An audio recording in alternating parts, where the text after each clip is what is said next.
सतगुर भेंटे त एको पाए,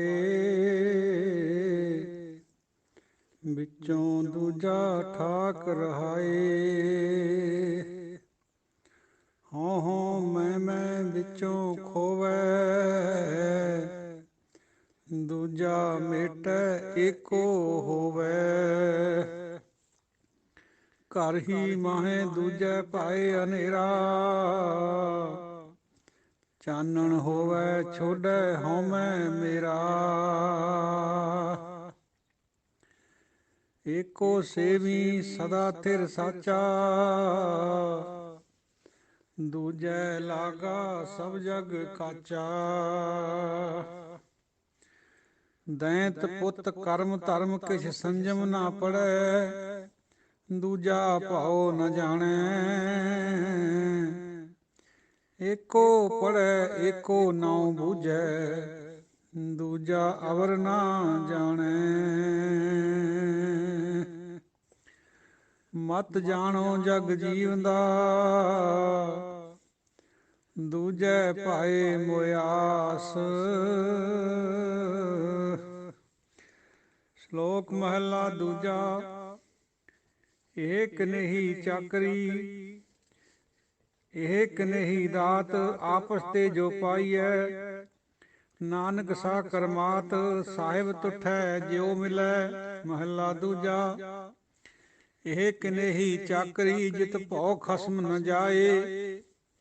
ਨਾਨਕ ਸੇਵਕ ਕਾਂਢੀਐ, ਜੇ ਸੇਤੀ ਖਸਮ ਸਮਾਏ। ਪੌੜੀ। ਨਾਨਕ ਅੰਤ ਨ ਜਾਪਨੀ, ਹਰ ਤਾਂ ਕੇ ਪਾਰਾਵਾਰ। ਆਪ ਕਰਾਏ ਸਾਖਤੀ, ਫਿਰ ਆਪ ਕਰਾਏ ਮਾਰ। ਇਕ ਨਾ ਗਲੀ ਜੰਜੀਰੀਆਂ, ਇਕ ਤੁਰੀ ਚੜ੍ਹੇ ਵਿਸਿਆਰ। ਆਪ ਕਰਾਏ ਕਰੇ ਆਪ, ਹਉ ਕੈਸਿਉ ਕਰੀ ਪੁਕਾਰ। ਨਾਨਕ ਕਰਣਾ ਜਿਨ ਕੀਆ, ਫਿਰ ਤਿਸ ਹੀ ਕਰਨੀ ਸਾਰ। ਆਪ ਕਰਾਏ ਕਰੇ ਆਪ, ਹਉ ਕੈਸਿਉ ਕਰੀ ਪੁਕਾਰ। ਨਾਨਕ ਕਰਣਾ ਜਿਨ ਕੀਆ, ਫਿਰ ਤਿਸ ਹੀ ਕਰਨੀ ਸਾਰ। ਸ਼ਲੋਕ ਮਹਲਾ ਦੂਜਾ। ਇਹ ਕਨੇਹੀ ਦਾਤ, ਆਪਸ ਤੇ ਜੋ ਪਾਈਐ। ਗੁਰੂ ਮਹਾਰਾਜ ਧੰਨ ਧੰਨ ਗੁਰੂ ਅੰਗਦ ਦੇਵ ਜੀ, ਦੂਜੇ ਗੁਰੂ ਸਾਹਿਬ, ਇਹ ਪੁੱਛ ਰਹੇ ਹੈ, ਸਵਾਲ ਉਠਾ ਰਹੇ ਹੈ ਵੀ ਇਹ ਕਹੀ ਜੀ ਦਾਤ ਹੈ ਜਿਹੜੀ ਆਪਾਂ ਆਪਣੇ ਕਰੇ ਹੋਏ ਦੇ ਵਿੱਚ ਲੈ ਲਈਏ। ਆਪਾਂ ਆਪਣੇ ਪ੍ਰਯਾਸ ਦੇ ਨਾਲ ਕੋਈ ਦਾਤ ਲਈਏ, ਇਹ ਦਰਗਾਹ 'ਚ ਕਬੂਲ ਨਹੀਂ ਹੈ। ਇਸ ਤਰ੍ਹਾਂ ਦੀ ਦਾਤ ਨਾ ਇੱਕ ਮਿਲਦੀ ਹੈ। ਇਹ ਦੁਨਿਆਵੀ ਸਹੂਲਤ ਹੈ। ਨਾਨਕ ਸਾ ਕਰਮਾਤ, ਸਾਹਿਬ ਤੁਠੈ ਜੋ ਮਿਲੈ। ਅਸਲੀ ਦਾਤ ਉਹ ਹੈ, ਅਸਲੀ ਬਖਸ਼ਿਸ਼ ਉਹ ਹੈ ਜਿਹੜੀ ਪ੍ਰਮਾਤਮਾ ਖੁਸ਼ ਹੋ ਕੇ ਸਾਨੂੰ ਦੇਵੇ, ਉਹਦੇ ਤਰੁੱਠਣ ਨਾਲ ਮਿਲੇ। ਮਤਲਬ ਇਹ ਇੱਥੇ ਵੀ ਉਹੀ ਸਿਧਾਂਤ ਕੰਮ ਕਰਦਾ ਵੀ ਆਪਣੀ ਮੈਂ ਛੱਡਣੀ ਹੈ। ਇਹ ਨਹੀਂ ਸਮਝਣਾ ਵੀ ਮੈਂ ਆਪਣੇ ਉਦਮ ਨਾਲ, ਪ੍ਰਯਾਸ ਨਾਲ ਉਹਨੂੰ ਪਾ ਲਾਂਗਾ, ਨਾ ਉਹ ਪੈਂਦਾ ਇਸ ਤਰ੍ਹਾਂ। ਤੋ ਦਾਤ ਉਹੀ ਹੈ ਜਿਹੜੀ ਉਹ ਖੁਸ਼ ਹੋ ਕੇ ਦੇਵੇ, ਗੁਰੂ ਨੂੰ ਮਿਲਾ ਦੇਵੇ। ਸਭ ਤੋਂ ਵੱਡੀ ਦਾਤ ਉਹਦੀ ਇਹੀ ਹੈ ਵੀ ਸਾਨੂੰ ਗੁਰੂ ਨੂੰ ਮਿਲਾ ਦੇਵੇ, ਸੰਗਤ ਨੂੰ ਮਿਲਾ ਦੇਵੇ। ਜਿਹੜਾ ਆਪਾਂ ਸੰਗਤ ਵਿੱਚ ਜਾਂਦੇ ਹਾਂ, ਇਹ ਮਿਲਣਾ ਨਹੀਂ ਹੈ। ਸੰਗਤ ਜੀ ਕਿੰਨੀ ਵਾਰ ਵਿਚਾਰ ਹੋਈ, ਸੰਗਤ ਵਿੱਚ ਜਾਣਾ ਅੱਛਾ ਕਰਮ ਹੈ। ਉੱਥੋਂ ਹੀ ਸੰਗਤ ਦਾ ਮਿਲਣਾ ਹੋਣਾ, ਮਿਲਾਪ ਹੋਣਾ, ਉਹ ਪ੍ਰਮਾਤਮਾ ਤੇ ਨਜ਼ਰ ਤੇ ਡਿਪੈਂਡ ਕਰਦਾ ਹੈ ਵੀ ਸਾਨੂੰ ਸੰਗਤ ਮਿਲਦੀ ਹੈ, ਗੁਰੂ ਮਿਲਦਾ ਜਾਂ ਨਹੀਂ ਮਿਲਦਾ। ਮਿਲ ਜੇ 1 ਸੈਕਿੰਡ 'ਚ ਮਿਲ ਜੇ, ਨਾ ਮਿਲੇ ਕਈ ਯੁੱਗ ਲੱਗ ਜਾਣ, ਕਈ ਜਾਮੇ ਧਾਰਨੇ ਪੈਣ। ਮਹਲਾ ਦੂਜਾ। ਇਹ ਕਨੇਹੀ ਚਾਕਰੀ, ਜਿਤ ਭਉ ਖਸਮ ਨ ਜਾਏ।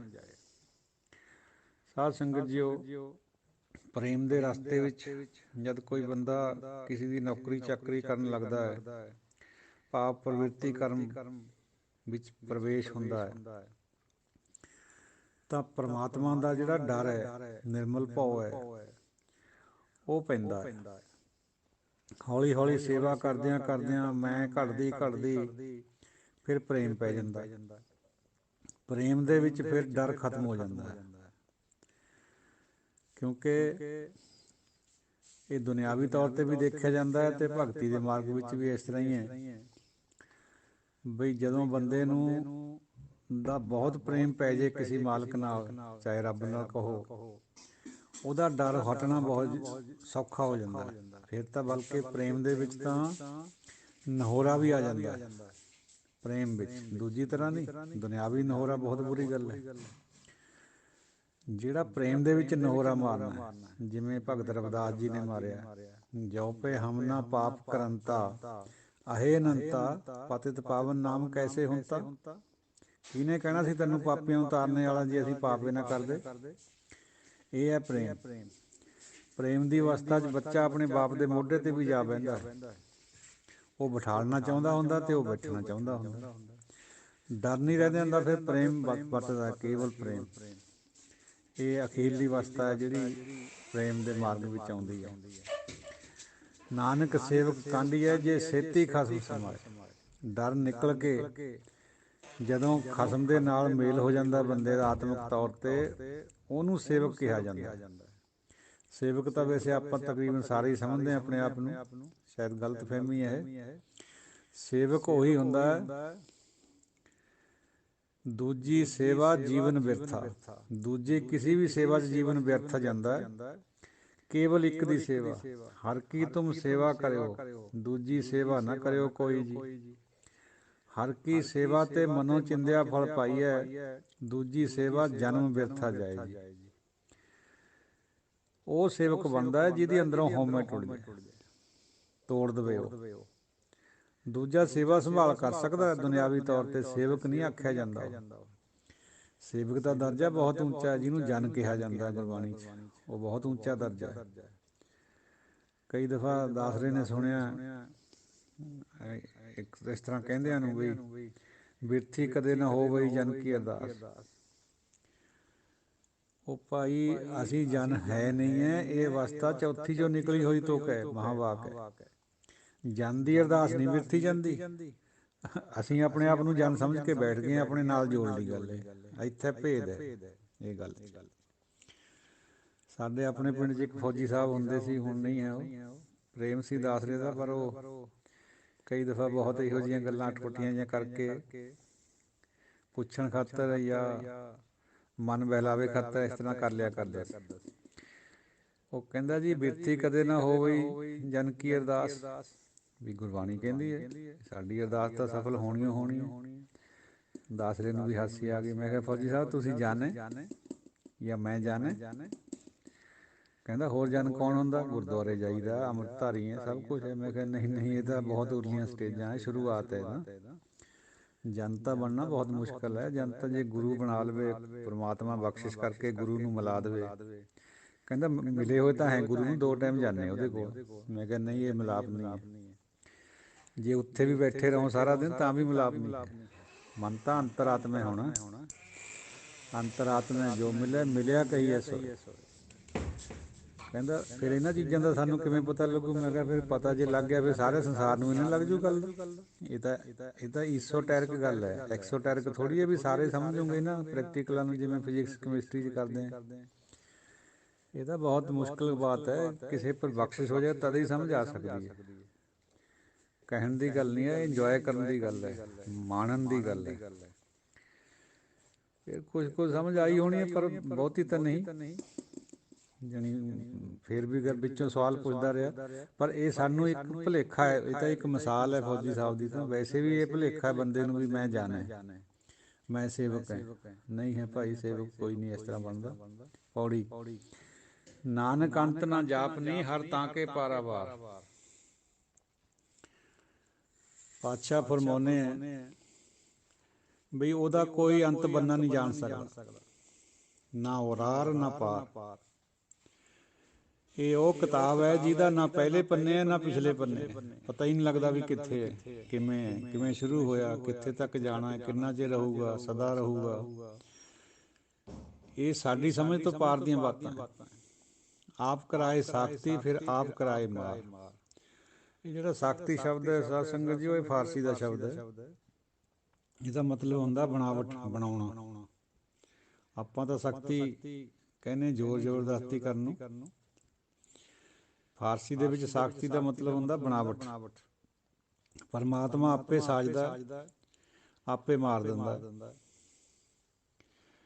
ਇੱਕ ਨਾ ਗਲੀ ਜੰਜੀਰੀਆਂ, ਇੱਕ ਤੁਰੀ ਚੜ੍ਹੇ ਬਿਸਿਆਰ। ਇਕਨਾਂ ਦੇ ਗਲਾਂ ਵਿੱਚ ਜੰਜੀਰੀਆਂ ਪਾ ਲੈਂਦਾ, ਜਿਹੜੇ 84 ਦੇ ਗੇੜ 'ਚ ਪਾਉਂਦਾ ਜਿਨ੍ਹਾਂ ਨੂੰ ਤ੍ਰੈਗੁਣੀ। ਇੱਕ ਤੁਰੀ ਚੜ੍ਹੇ ਵਿਸਿਆਰ, ਇੱਕ ਬਹੁਤ ਸਾਰੇ ਘੋੜਿਆਂ ਪਰ ਚੜ੍ਹਦੇ, ਚੰਗੀਆਂ ਚੰਗੀਆਂ ਘੋੜੀਆਂ ਪਰ ਚੜ੍ਹਦੇ, ਮਤਲਬ ਹੈ ਸੰਤ ਜਨ ਲੋਕ ਹੈ ਜਿਹੜੇ ਪਰਮਾਤਮਾ ਦੇ ਨੇੜੇ ਹੋ ਜਾਂਦੇ। ਵਿਸਿਆਰ ਸ਼ਬਦ ਵੀ ਫਾਰਸੀ ਦਾ, ਇਹਦਾ ਮਤਲਬ ਹੁੰਦਾ ਬਹੁਤ ਸਾਰੇ। ਆਪ ਕਰਾਏ ਕਰੇ ਆਪ ਹੋਂ ਕੈਸਿਓ ਕਰੀ ਪੁਕਾਰ, ਆਪਣੀ ਬੇਵਸੀ ਸਾਡੇ ਵਾਸਤੇ ਗੁਰੂ ਮਹਾਰਾਜ ਦੱਸ ਰਹੇ ਹੈ ਵੀ ਮੈਂ ਕਰਾਂ ਵੀ ਕਿਹਦੇ ਕੋਲ ਪੁਕਾਰ, ਆਪੇ ਤਾਂ ਤੂੰ ਕਰਦਾ, ਆਪੇ ਬਣਾਉਣਾ, ਆਪੇ ਸਾਜਦਾ, ਆਪੇ ਉਹਨਾਂ ਨੂੰ ਫਿਰ ਮਾਰ ਦਿੰਦਾ, ਪੁਕਾਰ ਕਿਹਦੇ ਕੋਲ ਕਰੀਏ। ਨਾਨਕ ਕਰਨਾ ਜਿਨ ਕੀਆ ਫਿਰ ਤਿਸ ਹੀ ਕਰਨੀ ਸਾਰ, ਜਿਹੜਾ ਤੂੰ ਕਰਨ ਵਾਲਾ ਹੈ, ਸ੍ਰਿਸ਼ਟੀ ਦਾ ਮਾਲਕ ਹੈ, ਸਾਜਣ ਵਾਲਾ ਹੈ, ਤੂੰ ਹੀ ਸੰਭਾਲਦਾ ਹੈ, ਫਿਰ ਸਾਰ ਕਰਦਾ ਹੈ ਸਾਰੇ ਸੰਸਾਰ ਦੀ, ਔਰ ਤੂੰ ਹੀ ਲੈ ਵੀ ਕਰ ਦਿੰਦਾ। ਸਾਡਾ ਜੀਵਾਂ ਦਾ ਕੋਈ ਵਸ ਨਹੀਂ ਹੈ ਇਹਦੇ ਉੱਤੇ। ਸਾਡੀ ਬੁੱਧੀ ਕਰਦੀ ਹੈ ਉਟੰਕਣ, ਸੋਚਦੀ ਵਿਚਾਰਦੀ ਹੈ, ਪਰ ਬੁੱਧੀ ਤੇਰੀ ਉਹ ਦਿੱਤੀ ਹੋਈ ਹੈ, ਇਹ ਤ੍ਰੈਗੁਣੀ, ਇਹ ਉਹਨੂੰ ਸਮਝ ਨਹੀਂ ਸਕਦੀ। ਜੇ ਤੂੰ ਵਿਵੇਕ ਬਖਸ਼ ਦੇਵੇਂ, ਸਾਡੀ ਬੁੱਧੀ ਨੂੰ ਤਰਾਸ਼ ਕੇ ਵਿਵੇਕ ਬਣਾ ਦੇਵੇਂ, ਫਿਰ ਅਸੀਂ ਤੇਰੀ ਕੋਈ ਗੱਲ ਨੂੰ ਜਾਣ ਸਕਦੇ ਹਾਂ। ਉਹ ਜਾਣ ਕੇ ਵੀ ਇਹੀ ਗੱਲ ਜਾਣਾਂਗੇ ਵੀ ਤੇਰਾ ਅੰਤ ਨਹੀਂ ਕੋਈ ਵੀ ਪਾ ਸਕਦਾ।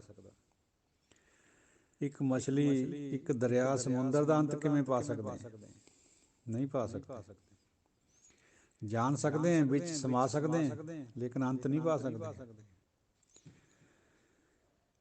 ਤਾਂ ਇਹੀ ਗੁਰੂ ਪਾਤਸ਼ਾਹ ਦਾ ਸਾਨੂੰ ਸੰਦੇਸ਼ ਹੈ ਵੀ ਰੱਬ ਨੂੰ ਜਾਣ ਲਓ, ਪਛਾਣ ਲਓ, ਵਿੱਚ ਸਮਾ ਸਕਦੇ ਹਾਂ, ਪਰ ਜੇ ਤੁਸੀਂ ਸਮਝੋ ਵੀ ਅਸੀਂ ਇਹਦਾ ਅੰਤ ਪਾ ਲਾਂਗੇ, ਨਹੀਂ, ਕਿਉਂਕਿ ਜਿੱਡਾ ਉਹ ਆਪ ਹੈ ਉੱਡਾ ਕੋਈ ਹੈ ਹੀ ਨਹੀਂ, ਕਿਵੇਂ ਜਾਣੂਗਾ ਉਹਨੂੰ। ਸਭ ਉਹਦੇ ਹੁਕਮ ਵਿੱਚ ਆਉਣ ਦੀ ਬਾਤ ਹੈ ਵੀ ਸਭ ਕੁਛ ਤੂੰ ਹੀ ਕਰਨ ਵਾਲਾ ਹੈ, ਤੂੰ ਹੀ ਸਾਜਣ ਵਾਲਾ ਹੈ, ਤੂੰ ਹੀ ਸਾਰ ਲੈਂਦਾ ਸਭ ਦੀ ਦੇਖ ਰੇਖ ਕਰਦਾ, ਤੂੰ ਹੀ ਲੈ ਕਰਦਾ। ਇੱਥੇ ਬੰਦੇ ਨੂੰ ਆਉਣਾ ਪੈਣਾ ਮਨ ਦੇ ਤੌਰ 'ਤੇ, ਫਿਰ ਕੁਛ ਸਮਝ ਆਊਗੀ ਇਸ ਖਲ ਜਗਣ ਦੀ, ਇਸ ਗੋਰਖ ਧੰਦੇ ਦੀ, ਜਿਹਨੂੰ ਗੁਰਬਾਣੀ ਖੋਲ੍ਹ ਕੇ ਸਾਡੇ ਸਾਹਮਣੇ ਰੱਖਦੀ ਹੈ। ਗੁਰਬਾਣੀ ਨੂੰ ਉੱਪਰੋਂ ਪੜ੍ਹਨ ਨਾਲ ਇਹਨਾਂ ਗੱਲਾਂ ਦਾ ਨਹੀਂ ਪਤਾ ਲੱਗਦਾ। ਕਿਤਾਬੀ ਅਰਥ ਜਿੱਕਣ ਕਰਦੇ ਅਸੀਂ ਹੋਰਨਾਂ ਮਜ਼ਮੂਨਾਂ ਦੇ ਇੱਕ ਨਹੀਂ ਹੈ ਗੁਰਬਾਣੀ। ਅੱਖਰਾਂ ਦੇ ਪਿੱਛੇ ਕੋਈ ਹੋਰ ਭਾਵਨਾ ਲੁਕੀ ਵੀ ਹੁੰਦੀ ਹੈ। ਸ਼ਬਦਾਂ ਮਾਹੇ ਵਖਾਣੀਐ ਵਿਰਲਾ ਤਾਂ ਬੁੱਝੈ ਕੋਈ ਮਹਾਰਾਜ ਸਾਨੂੰ ਵਿਵੇਕ ਦੇਵੇ, ਫਿਰ ਅਸੀਂ ਇਹਨੂੰ ਸਮਝ ਸਕਦੇ ਨਾ।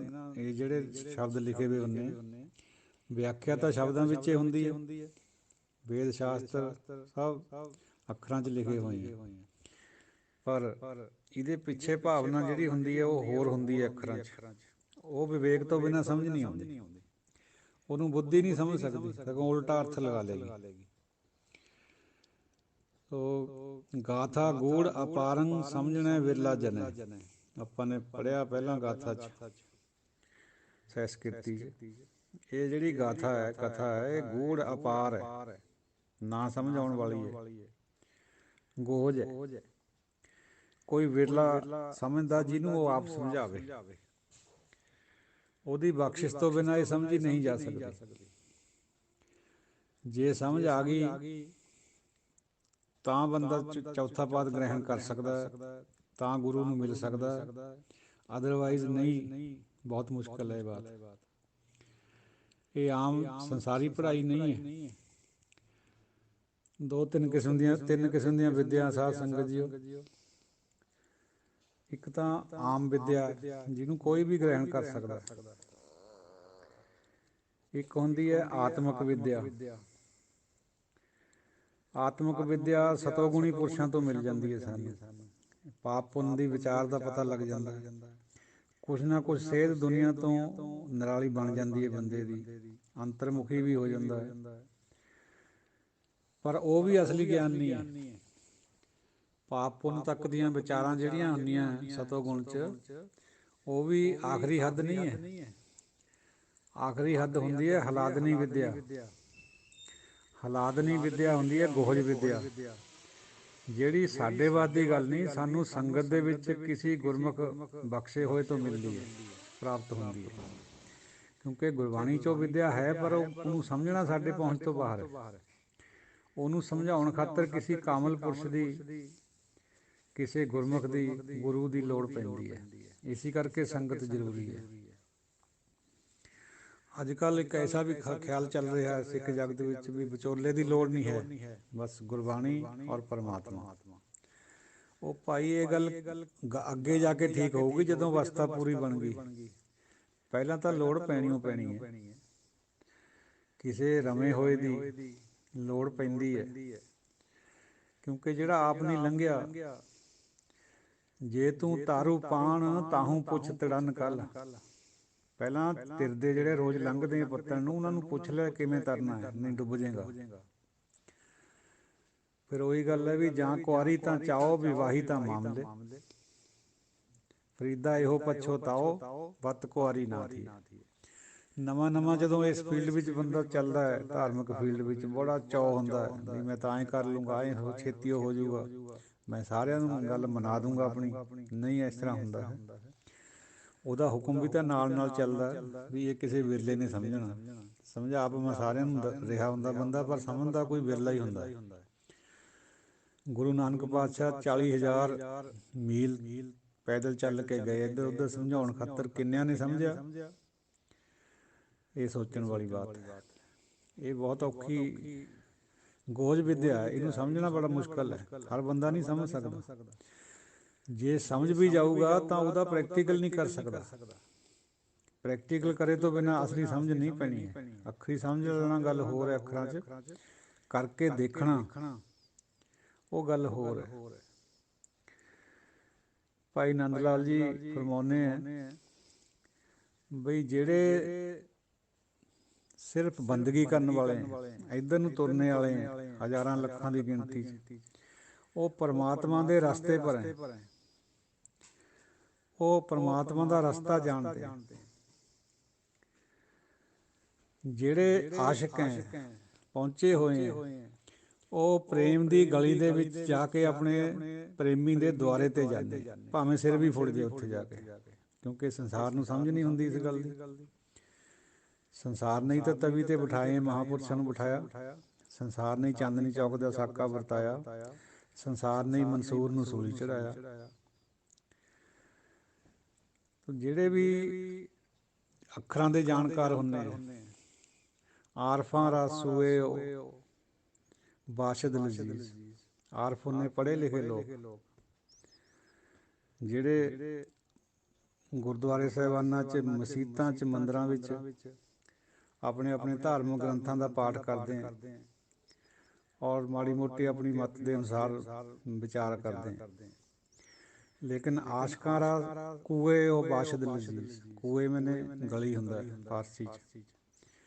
ਜਿਹੜੇ ਅਸਲੀ ਆਸ਼ਕ ਹੈ ਉਹ ਆਪਣੇ ਪ੍ਰੇਮੀ ਦੇ ਗਲੀ ਵਿੱਚ ਜਾਂਦੇ ਆ, ਭਾਵੇਂ ਕਿੱਡੀ ਵੀ ਕੀਮਤ ਚੁਕਾਉਣੀ ਪੈ ਜਾਏ।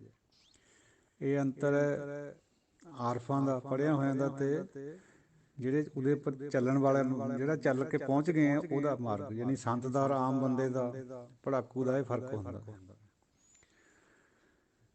ਤੋ ਸਾਧ ਸੰਗਤ ਜੀ, ਉਹ ਪੜ੍ਹਦਾ ਮੌਲਵੀ ਵੀ ਉਹੀ ਨਮਾਜ਼ ਹੈ, ਉਹੀ ਕੁਰਾਨ ਹੈ, ਉਹੀ ਨਮਾਜ਼ ਕਰਦਾ ਉਹ ਵੀ। ਪਰ ਜਿਹੜਾ ਮੁਜਾਹਦ ਹੈ ਉਹ ਵੀ ਉਹੀ ਕਰਦਾ। ਫਰਕ ਦੋਹਾਂ ਦੇ ਜ਼ਮੀਨ ਅਸਮਾਨ ਦਾ। ਇੱਕ ਤ੍ਰੈਗੁਣੀ ਬੰਦਾ ਸਾਡੇ ਵਰਗਾ ਵੀ ਗੁਰਬਾਣੀ ਪੜ੍ਹਦਾ ਹੈ, ਅਤੇ ਇੱਕ ਜਿਹੜਾ ਸ਼ਹੀਦ ਹੋ ਕੇ ਅਮਰ ਹੁੰਦਾ ਉਹ ਵੀ ਉਹੀ ਇਸੇ ਗੁਰਬਾਣੀ ਤੋਂ ਸੇਧ ਲੈਂਦਾ। ਤੋ ਇਹ ਬਾਤ ਬਹੁਤ ਮੁਸ਼ਕਲ ਹੈ ਸਮਝਣਾ, ਸਮਝ ਕੇ ਇਹਦੇ ਉੱਪਰ ਚੱਲਣਾ। ਇਹ ਸਾਡੇ ਵੱਸ ਦੀ ਗੱਲ ਨਹੀਂ ਅਸਲ 'ਚ। ਇਹ ਪਰਮਾਤਮਾ ਦੀ ਕਿਰਪਾ ਬਿਨਾਂ ਹੋ ਹੀ ਨਹੀਂ ਸਕਦਾ। ਚਰਖੜੀਆਂ ਪਰ ਚੜ੍ਹ ਕੇ ਤੁੰਬਾ ਕਰਵਾਉਣਾ ਆਮ ਬੰਦੇ ਦੀ ਵੱਸ ਨਹੀਂ ਹੈ। ਭਾਵੇਂ ਕਿੰਨਾ ਹੀ ਪਾਠ ਕਰਦਾ ਹੋਵੇ, ਕਿੰਨੇ ਹੀ ਧਾਰਮਿਕ ਕਰਮ ਕਿਰਿਆ ਕਰਦਾ ਹੋਵੇ, ਨਹੀਂ ਕਰ ਸਕਦਾ ਉਹ ਬੰਦਾ। ਇਹ ਵਿਰਲਾ ਕਰੂਗਾ ਜੀ ਪਰ ਉਹਦੀ ਕਿਰਪਾ ਹੁੰਦੀ ਹੈ।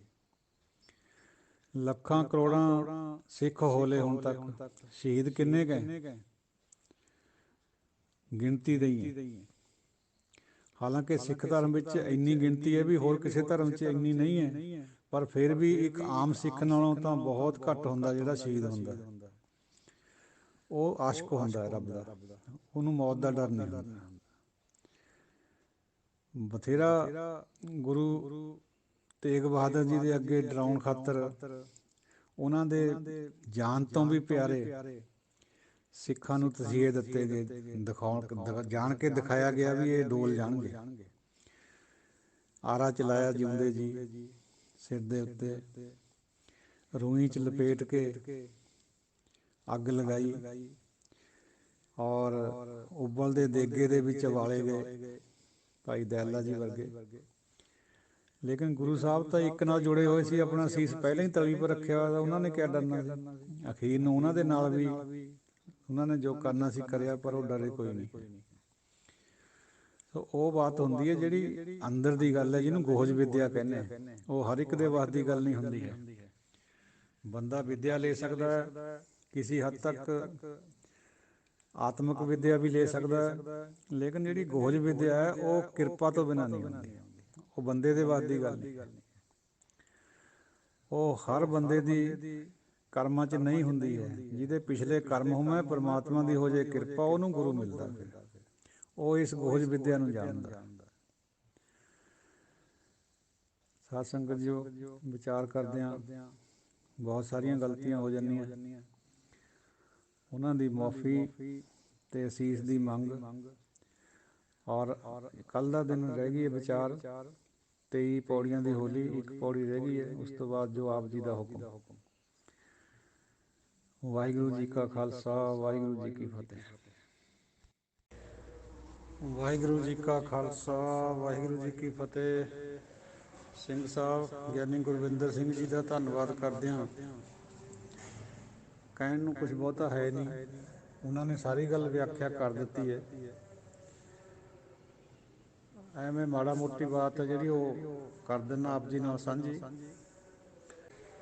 ਹਾਂਜੀ, ਸਿਰ ਮੰਡਾਤੇ ਹੀ ਔਲੇ ਪੜੇ, ਸ਼ੁਰੂ ਕਰਿਆ ਸੀ ਇੰਨੇ ਨੂੰ ਫੋਨ ਆ ਗਿਆ। ਚਲੋ ਇਹ ਵੀ ਕੁਦਰਤ ਦਾ ਭਾਣਾ ਹੈ। ਹਾਂਜੀ, ਆਪਾਂ ਵਿਚਾਰ ਕਰ ਰਹੇ ਸੀ ਬਲਰਾਜ ਸਾਹਨੀ ਦੀ ਵਿਚਾਰਾਂ ਦੀ।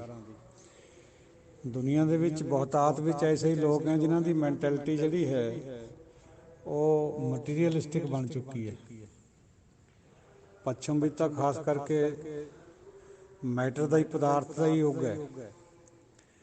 ਇਹ ਜਿਹੜੇ ਲੋਕ ਹੈ ਇਹ ਰੱਬ ਨੂੰ ਤਾਂ ਮੰਨਦੇ ਹੀ ਨਹੀਂ। ਜੇ ਮੰਨਦੇ ਵੀ ਹੈ ਤਾਂ ਉਹਨੂੰ ਰੱਬ ਦੇ ਕਨਸੈਪਟ ਨੂੰ ਡਾਇਲਿਊਟ ਕਰਕੇ ਮੰਨਦੇ। ਜਿਵੇਂ ਸਿੱਖ ਲੋਕਾਂ ਦੇ ਵਿੱਚ ਗੁਰਬਾਣੀ ਹੈ, ਗੁਰੂ ਦਾ ਕਨਸੈਪਟ ਹੈ ਜਾਂ ਪਰਮਾਤਮਾ ਦਾ ਕਨਸੈਪਟ ਹੈ, ਇੱਕ ਨਹੀਂ ਉਹ ਮੰਨਦੇ।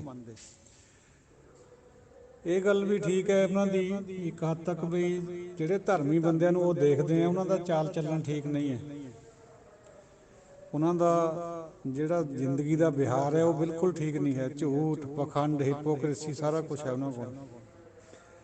ਉਹਨਾਂ ਨੂੰ ਦੇਖ ਕੇ ਹੀ ਬਲਰਾਜ ਸਾਹਨੀ ਦਾ ਮਨ ਹਿੱਲਿਆ ਲੱਗਦਾ।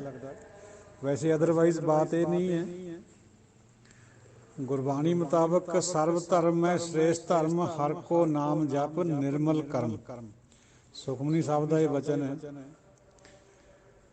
ਕਰਮ ਔਰ ਧਰਮ ਦੇ ਦੋਹਾਂ ਦੇ ਪਿਛਲੇ ਅੱਖਰ ਨੂੰ ਔਂਕੜ ਲੱਗੀ ਹੋਈ ਹੈ। ਸਰਬ ਧਰਮ ਮੈਂ ਸ੍ਰੇਸ਼ਟ ਧਰਮ, ਸਾਰਿਆਂ ਧਰਮਾਂ ਚੋਂ ਕਿਹੜਾ ਧਰਮ ਸ੍ਰੇਸ਼ਟ ਹੈ? ਹਰ ਕੋ ਨਾਮ ਜਪ ਨਿਰਮਲ ਕਰਮ। ਕਰਮ ਦੇ ਮੰਮੇ ਨੂੰ ਫੇਰ ਔਂਕੜ ਹੈ। ਇਹਦਾ ਮਤਲਬ ਹੈ ਵੀ ਇੱਕੋ ਹੀ ਕਰਮ ਹੈ। ਕਿਹੜਾ ਕਰਮ? ਹਰ ਕੋ ਨਾਮ ਜਪ।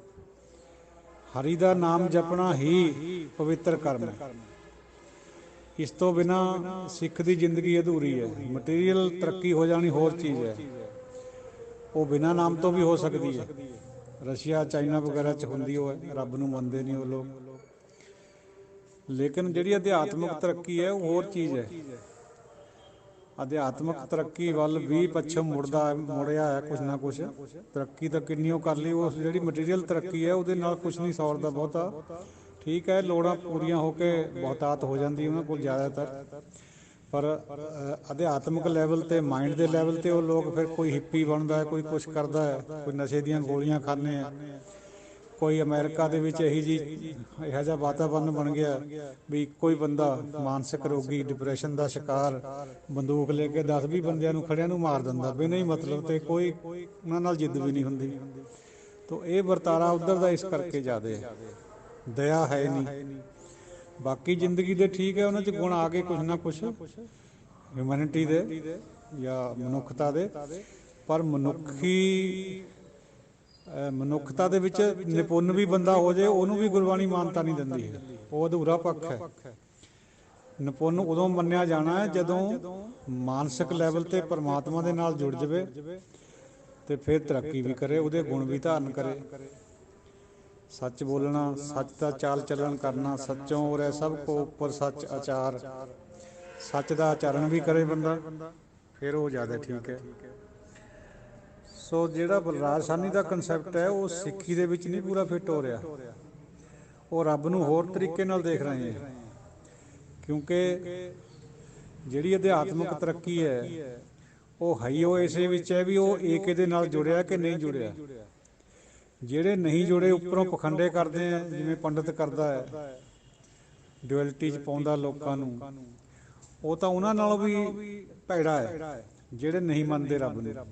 ਕਿਉਂਕਿ ਕਮ ਸੇ ਕਮ ਉਹ ਕਲੀਅਰ ਤਾਂ ਹੈ ਵੀ ਅਸੀਂ ਨਹੀਂ ਮੰਨਦੇ ਭਾਈ ਰੱਬ ਨੂੰ, ਬਾਕੀ ਸਾਡਾ ਜਿਹੜਾ ਜ਼ਿੰਦਗੀ ਜਿਉਣ ਦਾ ਢੰਗ ਹੈ ਉਹ ਕਾਫੀ ਠੀਕ ਹੈ, ਇਸ ਗੱਲ ਪੱਖੋਂ ਉਹ ਠੀਕ ਵੀ ਹੈ। ਪਰ ਜਿਹੜਾ ਗੁਰਮਤਿ ਦਾ ਨਜ਼ਰੀਆ ਉਹ ਹੋਰ ਹੈ।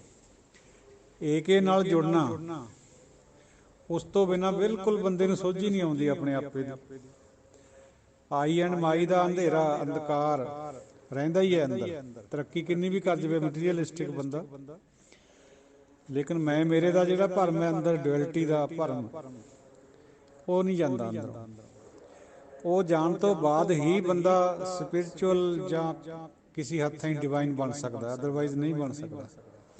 ਤੋ ਮਨੁੱਖ ਦਾ ਜਿਹੜਾ ਆਸ਼ਾ ਹੈ ਉਹ ਡਿਵਾਈਨ ਹੋਣਾ ਹੈ, ਪਰਮਾਤਮਾ ਨਾਲ ਮਿਲਣਾ, ਏਕੇ ਨਾਲ ਜੁੜਨਾ।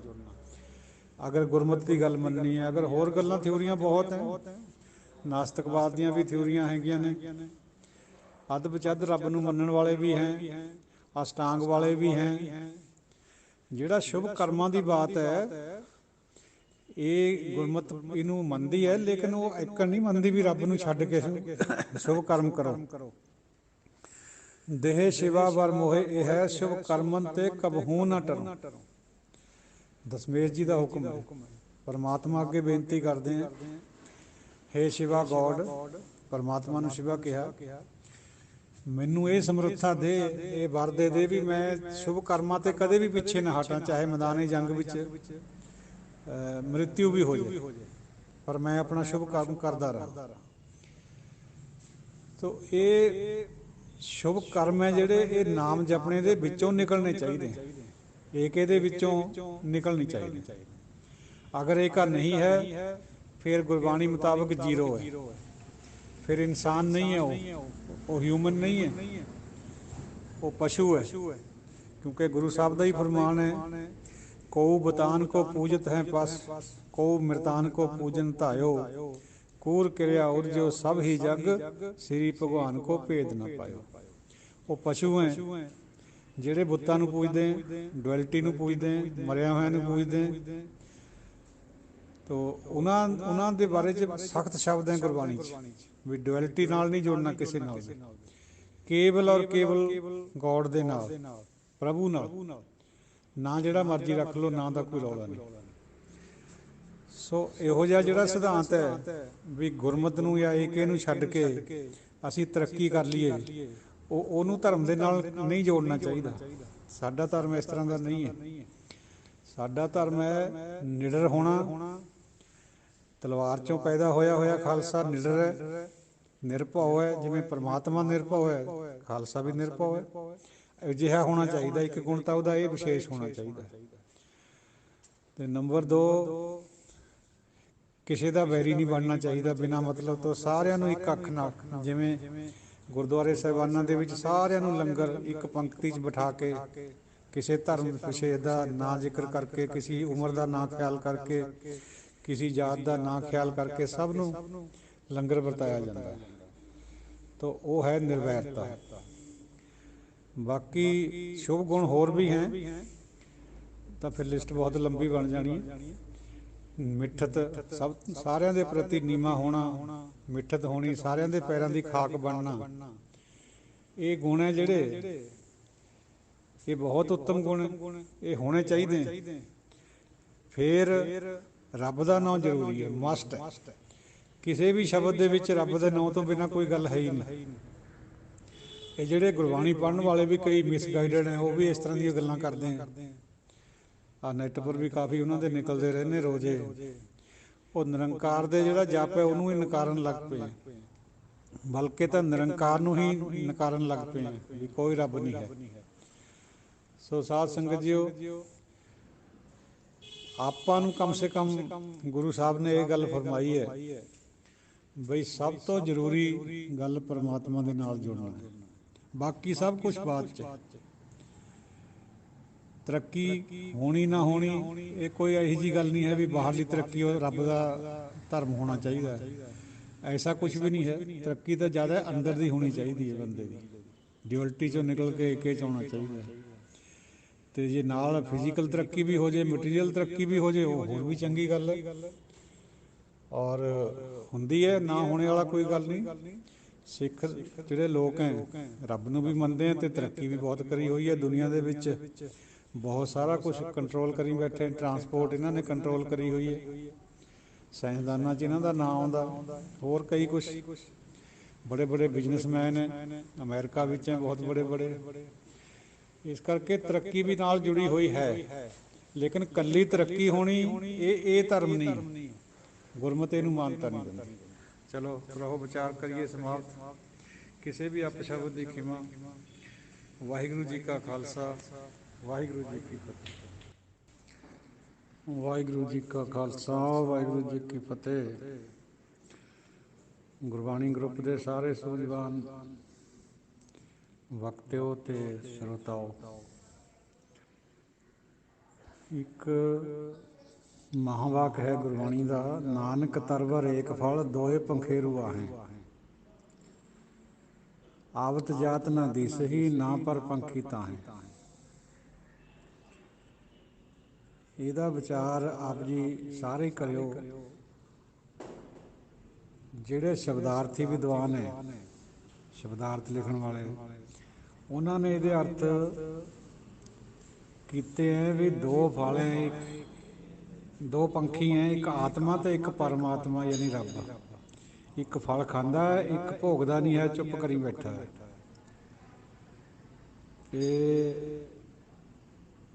ਇਹ ਨਾਮ ਦੇ ਬੂਟੇ ਨੂੰ ਲੱਗੇ ਹੋਏ ਦੋਏ। ਉਹਨਾਂ ਨੇ ਇਹ ਵੀ ਲਿਖਿਆ ਵੀ ਇਹ ਰਿਗਵੇਦ ਦੇ ਵਿੱਚ ਇਹਦਾ ਜ਼ਿਕਰ ਆਉਂਦਾ ਹੈ, ਇਸ ਵਿਚਾਰ ਦਾ ਜ਼ਿਕਰ ਆਉਂਦਾ ਹੈ, ਲੇਕਿਨ ਰਿਗਵੇਦ 'ਚ ਨਹੀਂ ਆਉਂਦਾ, ਮੁੰਡਕਾ ਉਪਨਿਸ਼ਦ ਵਿੱਚ ਆਉਂਦਾ, ਜਿਹੜਾ ਅਥਰਵਣ ਵੇਦ ਨਾਲ ਜੁੜਿਆ ਹੋਇਆ ਹੈ। ਰਿਗਵੇਦ ਨਾਲ ਕੇਵਲ ਆਇਤਰੀਆ ਜੁੜਿਆ, ਉਹਦੇ 'ਚ ਨਹੀਂ ਇਹ ਹੈਗਾ। ਮੁੰਡਕਾ ਉਪਨਿਸ਼ਦ ਵਿੱਚ ਆਉਂਦਾ, ਜਿਹੜਾ ਅਥਰਵਣ ਵੇਦ ਨਾਲ ਜੁੜਿਆ। ਸਾਧ ਸੰਗਤ ਜੀ, ਮੋਟੀ ਜੀ ਵਿਚਾਰ ਇਹਨਾਂ ਦੀ ਵੀ ਕਰੀਏ। ਦੇਖੋ, ਵੇਦ ਮੋਟੇ ਤੌਰ ਪਰ 4 ਹੈ, ਪਰ ਇਕੱਲੇ ਇਕੱਲੇ ਵੇਦ ਦੇ ਨਾਲ ਅੱਗੇ 3 ਕਿਸਮ ਦੇ ਗ੍ਰੰਥ ਹੋਰ ਜੁੜੇ ਹੋਏ ਹੈ। ਪਹਿਲੇ ਹੈਗੇ ਬ੍ਰਾਹਮਣਾਸ ਗ੍ਰੰਥ, ਦੂਜੇ ਆਰੀਅੰਕਾਸ, ਅਤੇ ਤੀਜੇ ਹੈਗੇ ਉਪਨਿਸ਼ਦ। ਹਰ ਇੱਕ ਦੇ ਨਾਲ ਕਿਸੇ ਨਾਲ 2, ਕਿਸੇ ਨਾਲ 4 ਇੱਕ ਇਹ ਗ੍ਰੰਥ ਜੁੜੇ ਹੋਏ ਹੈ। ਤੋ ਇਹ ਜਿਹੜਾ ਹੈਗਾ ਮੁੰਡਕਾ ਉਪਨਿਸ਼ਦ, ਇਹ ਅਥਰਵਣ ਵੇਦ ਨਾਲ ਜੁੜਿਆ ਵਾ, ਰਿਗਵੇਦ ਵਿੱਚ ਨਹੀਂ ਹੈ ਇਹ ਖਿਆਲ ਹੈਗਾ ਵੇਦਾਂ 'ਚ। ਇਸੀ ਕਰਕੇ ਵੇਦਾਂ ਮੈਂ ਨਾਮ ਉੱਤਮ ਜਦੋਂ ਬਾਤ ਆਉਂਦੀ ਹੈ ਤਾਂ ਸਾਰਿਆਂ ਵੇਦਾਂ ਦੀ ਗੱਲ ਵਿੱਚ ਉਪਨਿਸ਼ਦ ਕਰਕੇ ਆਉਂਦੀ ਹੈ। ਵੈਸੇ ਅਦਰਵਾਈਜ਼ 4 ਵੇਦਾਂ ਨੂੰ ਤਾਂ ਤ੍ਰੈਗੁਣੀ ਮੰਨਿਆ ਗੁਰਬਾਣੀ ਨੇ। ਵੇਦਾਂ 'ਚ ਉਪਨਿਸ਼ਦਾਂ ਵਿੱਚ ਕਿਉਂਕਿ ਗਿਆਨ ਹੈ, ਇਸ ਕਰਕੇ ਉਹ ਫਿਰ ਬਾਤ ਆ ਰਹੀ ਹੈ ਵੀ ਵੇਦਾਂ ਮੈਂ ਨਾਮ ਉੱਤਮ ਸੋ ਸੁਣਿਆ ਨਹੀਂ ਫਿਰੈ ਜਿਉਂ ਬੇਤਾਲਿਆ। ਚਲੋ ਆਪਾਂ ਜਿਹੜੀ ਗੱਲ ਵੱਲ ਆਉਣਾ ਹੈ, ਨਾਮ ਦੇ ਬਿਰਛ ਨੂੰ, ਤਰਵਰ ਨੂੰ 2 ਕਿਸਮ ਦੇ ਉੱਪਰ ਪੰਛੀ ਬੈਠੇ, ਇੱਕ ਆਤਮਾ ਇੱਕ ਪਰਮਾਤਮਾ। ਇਹ ਖਿਆਲ ਇਹਨਾਂ 'ਚ ਆਉਂਦਾ ਹੈ ਮੁੰਡਕਾ ਉਪਨਿਸ਼ਦ ਵਿੱਚ। ਇਹਨਾਂ ਨੇ ਜਿਹੜੇ ਸਾਡੇ ਸ਼ਬਦਾਰਥ ਕਰਤਾ ਦੇ ਵਿਦਵਾਨ ਹੈ ਸਤਿਕਾਰਤ, ਉਹਨਾਂ ਨੇ ਵੀ ਇਹੀ ਗੱਲ ਲਿਖੀ ਹੈ। ਲੇਕਿਨ ਸਾਧ ਸੰਗਤ ਜੀ, ਉਹ ਵਿਚਾਰ ਇਹ ਆਪ ਜੀ ਵੀ ਵਿਚਾਰਿਓ ਵੀ ਜਿਹੜਾ ਪਰਮਾਤਮਾ ਹੈ ਉਹਨੂੰ ਆਪਾਂ ਪੰਛੀ ਨਹੀਂ ਕਹਿ ਸਕਦੇ। ਉਹ ਤਾਂ ਸਟੇਸ਼ਨਰੀ ਹੈ, ਟਿਕਿਆ ਹੋਇਆ ਇੱਕ ਜਗ੍ਹਾ, ਮੁਕਾਮ ਹੈ ਉਹ। ਬਾਕੀ ਸਾਰੀ ਦੁਨੀਆ ਹਿਲਦੀ ਇੱਧਰ ਉੱਧਰ ਜਾਂਦੀ ਹੈ, ਪੰਛੀ ਵੀ ਉੜਦਾ ਹੈ, ਪਰਮਾਤਮਾ ਨਹੀਂ ਹਿਲਦਾ ਆਪਣੀ ਜਗ੍ਹਾ ਤੋਂ, ਉਹ ਇੱਕ ਜਗ੍ਹਾ ਸਥਿਰ ਹੈ। ਤਾਂ ਪਰਮਾਤਮਾ ਨੂੰ ਪੰਛੀ ਸਮਝਣਾ ਮੈਨੂੰ ਨਹੀਂ ਲੱਗਦਾ ਵੀ ਇਹ ਗੱਲ ਜਾਇਜ਼ ਹੋਏਗੀ। ਆਪ ਜੀ ਵੀ ਵਿਚਾਰ ਕੇ ਦਿਓ ਸਾਰੇ ਆਪਣਾ ਥੋਟ। ਇੱਕ ਮਨ ਤੇ ਇੱਕ ਆਤਮਾ, ਇਹ ਦੋਏ ਪੰਛੀ ਹੈਗੇ। ਮਨ ਨੂੰ ਤਾਂ ਪੰਖੇਰੂ ਕਿਹਾ ਵਾ ਵੀ ਹੈ ਗੁਰਬਾਣੀ 'ਚ, ਇਹ ਮਨ ਉਡਣ ਪੰਖੇਰੂ ਬਨ ਕਾ। ਤੋ ਆਤਮਾ ਵੀ ਘੁੰਮਦੀ ਰਹਿੰਦੀ ਹੈ ਜੂਨੀਆਂ ਵਿੱਚ, ਪਰਮਾਤਮਾ ਤਾਂ ਜੂਨੀਆਂ 'ਚ ਨਹੀਂ ਘੁੰਮਦਾ, ਉਹ ਤਾਂ ਇੱਕ ਜਗ੍ਹਾ ਹੈਗਾ। ਬੇਸ਼ੱਕ ਉਹਦੀ ਜੋਤ ਆਤਮਾ ਦੇ ਰੂਪ 'ਚ ਸਾਰੇ ਘੁੰਮ ਰਹੀ ਹੈ, ਔਰ ਆਤਮਾ ਦੇ ਵਿੱਚ ਹੀ ਪਰਮਾਤਮਾ ਵੀ ਹੈ। ਜਿਵੇਂ ਦੁੱਧ ਦੇ ਵਿੱਚ ਮੱਖਣ ਹੁੰਦਾ, ਇਸ ਤਰੀਕੇ ਨਾਲ। ਚਲੋ ਇਹ ਤਾਂ ਫਲਸਫੇ ਦੀ ਗੱਲ ਹੈ। ਗੱਲ ਸੋਚਣ ਵਾਲੀ ਇਹ ਹੈ ਵੀ ਦੋ ਪੰਖੇਰੂ ਮਨ ਔਰ ਆਤਮਾ ਹੈ, ਜਾਂ ਆਤਮਾ ਔਰ ਪਰਮਾਤਮਾ ਹੈ। ਇਹ ਗੱਲ ਆਪ ਜੀ ਤੋਂ ਦਰਿਆਫਤ ਕਰਾ ਰਹੇ ਹਾਂ, ਸਾਰਿਆਂ ਤੋਂ ਆਪਣੇ ਆਪਣੇ ਵਿਚਾਰ ਦਿਓ। ਤੇ ਗਿਆਨੀ ਗੁਰਵਿੰਦਰ ਸਿੰਘ ਜੀ, ਉਹਨਾਂ ਨੇ ਕੀ ਲਿਖਿਆ ਇਹਦੇ ਬਾਰੇ 'ਚ, ਜਿਹੜੇ ਨਿਰਣੈਕਾਰ ਹੈ ਗਿਆਨੀ ਹਰਬੰਸ ਸਿੰਘ ਜੀ, ਉਹ ਵੀ ਜ਼ਰੂਰ ਦੱਸਿਓ, ਕਿਉਂਕਿ ਦੱਸ ਰਹੇ ਨੇ ਉਹ ਪੜ੍ਹਿਆ ਜ਼ਰੂਰ ਹੈ ਪਰ ਕੋਲ ਨਹੀਂ ਹੈ ਇਸ ਟਾਈਮ।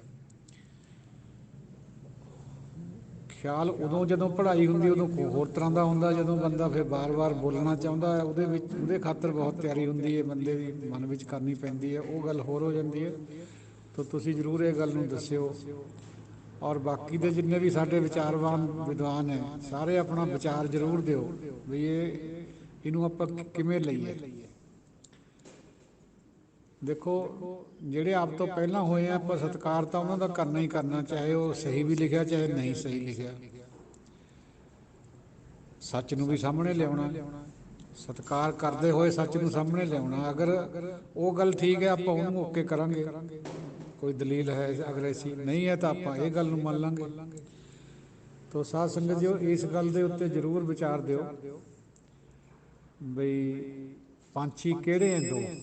ਵਾਹਿਗੁਰੂ ਜੀ ਕਾ ਖਾਲਸਾ, ਵਾਹਿਗੁਰੂ ਜੀ ਕੀ ਫਤਿਹ।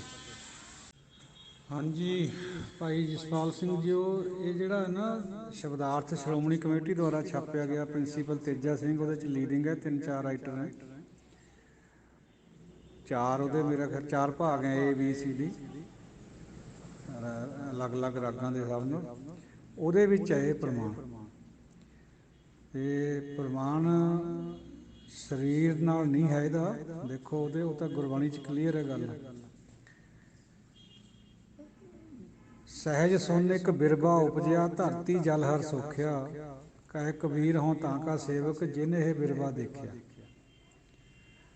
ਔਰ ਪੰਜਵੇਂ ਪਾਤਸ਼ਾਹ ਨੇ ਵੀ ਇਹ ਬਾਤ ਲਿਖੀ ਹੈ, ਬਿਰਖ ਜੰਮਿਓ ਹੈ ਪਾਰਜਾਤ, ਪਾਰਜਾਤ ਬਿਰਖ ਅੰਦਰ ਜੰਮਿਆ ਆ। ਹੋਲੀ ਕੀਨੀ ਸੰਤ ਸੇਵ ਵਾਲੇ ਸ਼ਬਦ ਵਿੱਚ ਆਉਂਦਾ। ਤੋ ਨਾਮ ਦਾ ਜਿਹੜਾ ਬੂਟਾ ਹੈ, ਇਹਨੂੰ ਸੁਲਤਾਨ ਬਾਹੂ ਨੇ ਵੀ ਇਸ ਤਰ੍ਹਾਂ ਹੀ ਲਿਖਿਆ, ਜੀਵੇ ਮੁਰਸ਼ਦ ਕਾਮਲ ਬਾਹੂ, ਜਿਹਨੇ ਬੂਟੀ ਲਾਈ ਹੋ। ਇਹ ਜਿਹੜੀ ਚੰਬੇ ਦੀ ਬੂਟੀ ਹੈ, ਇਹਦੇ ਨਾਲ ਤਸਵੀਰ ਦਿੱਤੀ ਹੈ ਸੁਲਤਾਨ ਬਾਹੂ ਨੇ ਨਾਮ ਨੂੰ।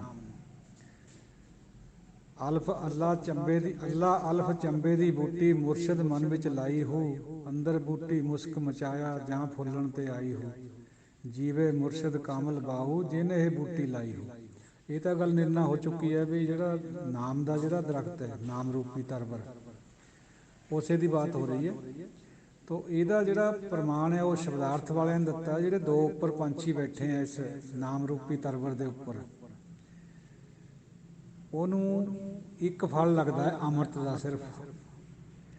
ਜਿਹੜਾ ਮਾਇਆ ਦਾ ਬੂਟਾ ਹੈ, ਨਾਨਕ ਮਾਇਆ ਕਰਮ ਬਿਰਖ, ਫਲ ਅੰਮ੍ਰਿਤ ਫਲ ਬਿਸ। ਮਾਇਆ ਦਾ ਜਿਹੜਾ ਬੂਟਾ ਹੈ ਉਹਨੂੰ 2 ਫਲ ਲੱਗਦੇ ਆ, ਇੱਕ ਬਿਖ ਦਾ, ਇੱਕ ਅੰਮ੍ਰਿਤ ਦਾ। ਪਰ ਜਿਹੜਾ ਨਾਮ ਦਾ ਬੂਟਾ ਉਹਨੂੰ ਇੱਕੋ ਹੀ ਫਲ ਲੱਗਦਾ ਅੰਮ੍ਰਿਤ ਵਾਲਾ, ਉਹਨੂੰ ਬਿਖ ਨਹੀਂ ਲੱਗਦੀ ਹੈ। ਉਹ ਜਿਹੜਾ ਅੰਮ੍ਰਿਤ ਅੰਦਰ ਪ੍ਰਗਟ ਹੁੰਦਾ ਹੈ, ਉਹ ਬਿਰਖ ਦੀ ਗੱਲ ਹੋ ਰਹੀ ਹੈ। ਨਾਮ ਦਾ ਜਿਹੜਾ ਤਰਵਰ ਹੈ, ਉਹਦੇ ਉੱਤੇ ਇੱਕ ਫਲ ਲੱਗਿਆ ਹੋਇਆ, ਅੰਮ੍ਰਿਤ ਰੂਪੀ ਫਲ। ਉਹ ਜਿਹੜਾ ਫਲ ਹੈ ਉਹਨੂੰ ਆਤਮਾ ਵੀ ਪੀਂਦੀ ਹੈ, ਖਾਂਦੀ ਹੈ, ਤੇ ਮਨ ਵੀ ਖਾਂਦਾ ਪੀਂਦਾ ਹੈ। ਆਹ ਵਿਚਾਰ ਹੈ ਉੱਥੇ। ਉੱਥੇ ਪਰਮਾਤਮਾ ਨਾਮ ਦੇ ਫਲ ਨੂੰ ਖਾਂਦਾ, ਇਹ ਗੱਲ ਪਰਮਾਤਮਾ ਦਾ ਖੁਦ ਅੰਮ੍ਰਿਤ ਹੈ, ਨਾਮ ਹੈ। ਔਰ ਪਰਮਾਤਮਾ ਪੰਖੀ ਦੀ ਤਰ੍ਹਾਂ ਕਿਧਰੇ ਉੜਦਾ ਵੀ ਨਹੀਂ ਹੈ, ਸਟੇਸ਼ਨਰੀ ਹੈ। ਤਾਂ ਉਹਨਾਂ ਨੇ ਸਿਰਫ ਆਤਮਾ ਔਰ ਪਰਮਾਤਮਾ ਅਰਥ ਕਰੇ ਹੈ ਸ਼ਬਦਾਰਥੀ ਵਿਦਵਾਨਾਂ ਨੇ। ਰਿਗਵੇਦ ਵਿੱਚ ਵੀ ਆਪਣਾ ਜਿਹੜਾ ਦੂਜਾ ਵੇਦ ਹੈ, ਅਥਰਵਣ ਵੇਦ, ਮੁੰਡਕਾ ਉਪਨਿਸ਼ਦ ਜਿਹਦੇ ਨਾਲ ਜੁੜਿਆ ਉਹਦੇ ਵਿੱਚ ਵੀ ਇਹੀ ਅਰਥ ਹੈ। ਉਹਨਾਂ ਨੇ ਇਹਦਾ ਰੈਫਰੈਂਸ ਵੀ ਦਿੱਤਾ ਹੈ, ਪਰ ਉਹਨਾਂ ਨੇ ਰਿਗਵੇਦ ਕਿਹਾ ਉੱਥੇ, ਰਿਗਵੇਦ 'ਚ ਨਹੀਂ ਹੈ, ਇਹ ਅਥਰਵਣ ਵੇਦ 'ਚ ਹੈ। ਇਹ ਵਿਚਾਰ ਹੈਗਾ ਪਹਿਲਾਂ ਹੀ ਵੇਦਾਂ ਵਿੱਚ। ਬਹੁਤ ਸਾਰੇ ਵਿਚਾਰ ਗੁਰਬਾਣੀ ਦੇ ਵੇਦਾਂ ਵਿੱਚ ਹੈਗੇ ਜਿੱਥੋਂ ਇਹ ਲਏ ਵੇ ਹੁੰਦੇ ਆਪਣਾ ਪ੍ਰਮਾਣ। ਹੁਣ ਇਹ ਜਿਹੜਾ ਪ੍ਰਮਾਣ ਹੈ ਵੀ ਪੰਛੀ ਹੈ, ਜਿਹੜਾ ਪੰਛੀ ਤਾਂ ਉੜਦਾ ਹੁੰਦਾ, ਉਹਨੂੰ ਭਾਵੇਂ ਉਹਦੇ ਪਰ ਨਹੀਂ ਹੈ, ਇਹ ਦੋਹੇ ਨਾ ਆਤਮਾ ਦੇ ਨਾ ਮਨ ਦੇ ਪੰਖੀ ਪੰਖ ਹੈ, ਖੰਭ ਹੈ। ਪਰਮਾਤਮਾ ਨੂੰ ਤਾਂ ਤਸ਼ਬੀਹ ਦਿੱਤੀ ਉਹ ਨਹੀਂ ਜਾ ਸਕਦੀ, ਪਰਮਾਤਮਾ ਤਾਂ ਖੁਦੇ ਅੰਮ੍ਰਿਤ ਰੂਪੀ ਫਲ ਹੈ। ਆ ਵਿਚਾਰ ਕਰਨੀ ਸੀਗੀ, ਤੁਸੀਂ ਉਦੋਂ ਮੇਰਾ ਖਿਆਲ ਸਮਝੇ ਨਹੀਂ ਹੈ ਗੱਲ ਨੂੰ। ਹੁਣ ਸਮਝ ਕੇ ਹੁਣ ਦੇਖਿਓ, ਵਿਚਾਰ ਕਰਿਓ। ਤੋ ਇੰਨੇ ਨੂੰ ਮੀਨਵਾਈਲ ਉਹ ਵਿਚਾਰ ਵੀ ਆ ਗਈ ਗਿਆਨੀ ਗੁਰਵਿੰਦਰ ਸਿੰਘ ਜੀ ਦੀ, ਜਿਹੜੀ ਹਰਵੰਸ ਸਿੰਘ ਜੀ ਨਿਰਣੈਕਾਰ ਨੇ ਕਰੀ ਹੈ। ਉਹਨਾਂ ਨੇ ਵੀ ਇਹੀ ਗੱਲ ਲਿਖੀ ਹੈ ਵੀ ਪੰਛੀ ਦਾ ਕਿਤੇ ਵੀ ਤਸਵੀਰ ਨਹੀਂ ਦਿੱਤੀ ਹੋਈ ਪਰਮਾਤਮਾ ਦੇ ਨਾਲ, ਮਨ ਦੀ ਹੈਗੀ ਹੈ, ਜੀਵ ਆਤਮਾ ਦੀ ਹੈ। ਤੋ ਉਹ ਗੱਲ ਤਾਂ ਕਲੀਅਰ ਹੋ ਗਈ ਵੀ ਪਰਮਾਤਮਾ ਨਹੀਂ ਹੈ। ਪੋਸੀਬਲੀ ਮਨ ਔਰ ਜੀਵਾਤਮਾ ਦੋਨੋਂ ਹੈ, ਆਤਮਾ ਜਿਹਨੂੰ ਇਕੱਲੀ ਵੀ ਕਹਿ ਦਿੰਦੇ ਆਪਾਂ। ਇਹ ਵਿਚਾਰ ਹੈ। ਬਾਕੀ ਹੁਣ ਇਸ ਝਰੋਖੇ ਚੋਂ ਕਰਿਓ ਵਿਚਾਰ। ਨਾਨਕ ਤਰਵਰ ਏਕ ਫਲ ਦੋਏ ਪੰਖੇਰੂਆ। ਇਹ ਜਿਹੜਾ ਬੂਟਾ ਹੈ ਨਾਮ ਦਾ, ਇਹਨੂੰ ਇੱਕੋ ਫੁੱਲ ਲੱਗਦਾ ਅੰਮ੍ਰਿਤ ਵਾਲਾ, ਦੂਜਾ ਨਹੀਂ ਲੱਗਦਾ ਇਹਨੂੰ। ਇੱਕ ਫਲ ਅੰਮ੍ਰਿਤ ਫਲ ਵਿਸ ਲੱਗਦੇ ਆ ਨਾ, ਮਾਇਆ ਦੇ ਦੋ ਤਰ੍ਹਾਂ ਦੇ ਫਲ ਲੱਗਦੇ ਮਾਇਆ ਦੇ ਬੂਟੇ ਨੂੰ, ਚੰਗਿਆਈ ਵੀ ਤੇ ਬੁਰਿਆਈ ਵੀ। ਇਹ ਜਿਹੜਾ ਨਾਮ ਵਾਲਾ ਬੂਟਾ, ਇਹਨੂੰ ਕੇਵਲ ਚੰਗਾ ਹੀ ਫਲ ਲੱਗਦਾ, ਜਿਹੜਾ ਮਿੱਠਾ ਅੰਮ੍ਰਿਤ ਵਰਗਾ, ਉਹਨੂੰ ਇਹਨੂੰ ਨੈਗੇਟਿਵ ਨਹੀਂ ਲੱਗਦਾ ਕੋਈ ਵੀ। ਆਹ ਭਾਵ ਹੈ। ਤੋ ਇਹਨੂੰ ਛਕਦਾ ਪਹਿਲਾਂ ਮਨ। ਜਦੋਂ ਮਨ ਸਿੱਧਾ ਹੋ ਗਿਆ, ਸਹੀ ਹੋ ਗਿਆ, ਮਨ ਦੇ ਨਾਲ ਲੱਗੀ ਜੁੜੀ ਹੋਈ ਹੈ ਆਤਮਾ, ਉਹ ਵੀ ਲਿਬੜੀ ਹੋਈ ਹੈ ਇਸੇ ਕਰਕੇ। ਤੋ ਆਤਮਾ ਜਦੋਂ ਮਨ ਠੀਕ ਹੋ ਗਿਆ, ਮਨ ਅੰਦਰ ਜਾ ਵੜਿਆ ਆਪਣੇ ਅਸਲੀ ਨਿੱਜ ਘਰ ਵਿੱਚ, ਜਾਂ ਜਿਵੇਂ ਐਂ ਕਹਿੰਦੇ ਵੀ ਸੂਰਜ ਚੰਦਰਮਾ ਦੇ ਘਰ 'ਚ ਆ ਗਿਆ। ਤੋ ਜਦੋਂ ਹਿਰਦੇ 'ਚ ਮਨ ਵੜ ਗਿਆ, ਉਸ ਘੜੀ ਇਹ ਨਾਮ ਦਾ ਬੂਟਾ ਪੈਦਾ ਹੋਣਾ। ਇਹਨੂੰ ਫਲ ਜਿਹੜਾ ਲੱਗਦਾ ਉਹ ਅੰਮ੍ਰਿਤ ਰੂਪੀ ਫਲ ਹੈ, ਇਹਦੇ ਨੈਗੇਟਿਵ ਸੈਂਸ ਵਾਲਾ ਕੋਈ ਫਲ ਨਹੀਂ ਲੱਗਦਾ, ਜਿਵੇਂ ਮਾਇਆ ਦਾ ਹੋਵੇ ਜਾਂ ਕੜੱਤਣ ਵਾਲਾ ਹੋਵੇ ਜਾਂ ਕੋਈ ਵੀ ਹੋਵੇ। ਜਿਵੇਂ ਮਾਇਆ ਦੇ ਬੂਟੇ ਨੂੰ ਗੁਰਬਾਣੀ ਫਰਮਾਉਂਦੀ ਹੈ ਨਾ, ਦੋ ਕਿਸਮ ਦੇ ਫਲ ਲੱਗਦੇ ਆ, ਇੱਕ ਅੰਮ੍ਰਿਤ ਤੇ ਇੱਕ ਵਿਸ, ਵਿਸ਼ੈਲਾ ਫਲ। ਇਹ ਇੱਧਰ ਇੱਕ ਨਹੀਂ ਹੈ, ਫਲ ਇੱਕੋ ਹੀ ਹੈ, ਪੰਛੀ ਦੋ ਨੇ। ਗੱਲ ਪੰਛੀਆਂ ਦੀ ਸੀਗੀ ਵੀ ਪਰਮਾਤਮਾ ਪੰਛੀ ਹੈ ਜਾਂ ਮਨ ਪੰਛੀ ਹੈ ਨਾਲ ਆਤਮਾ ਦੇ।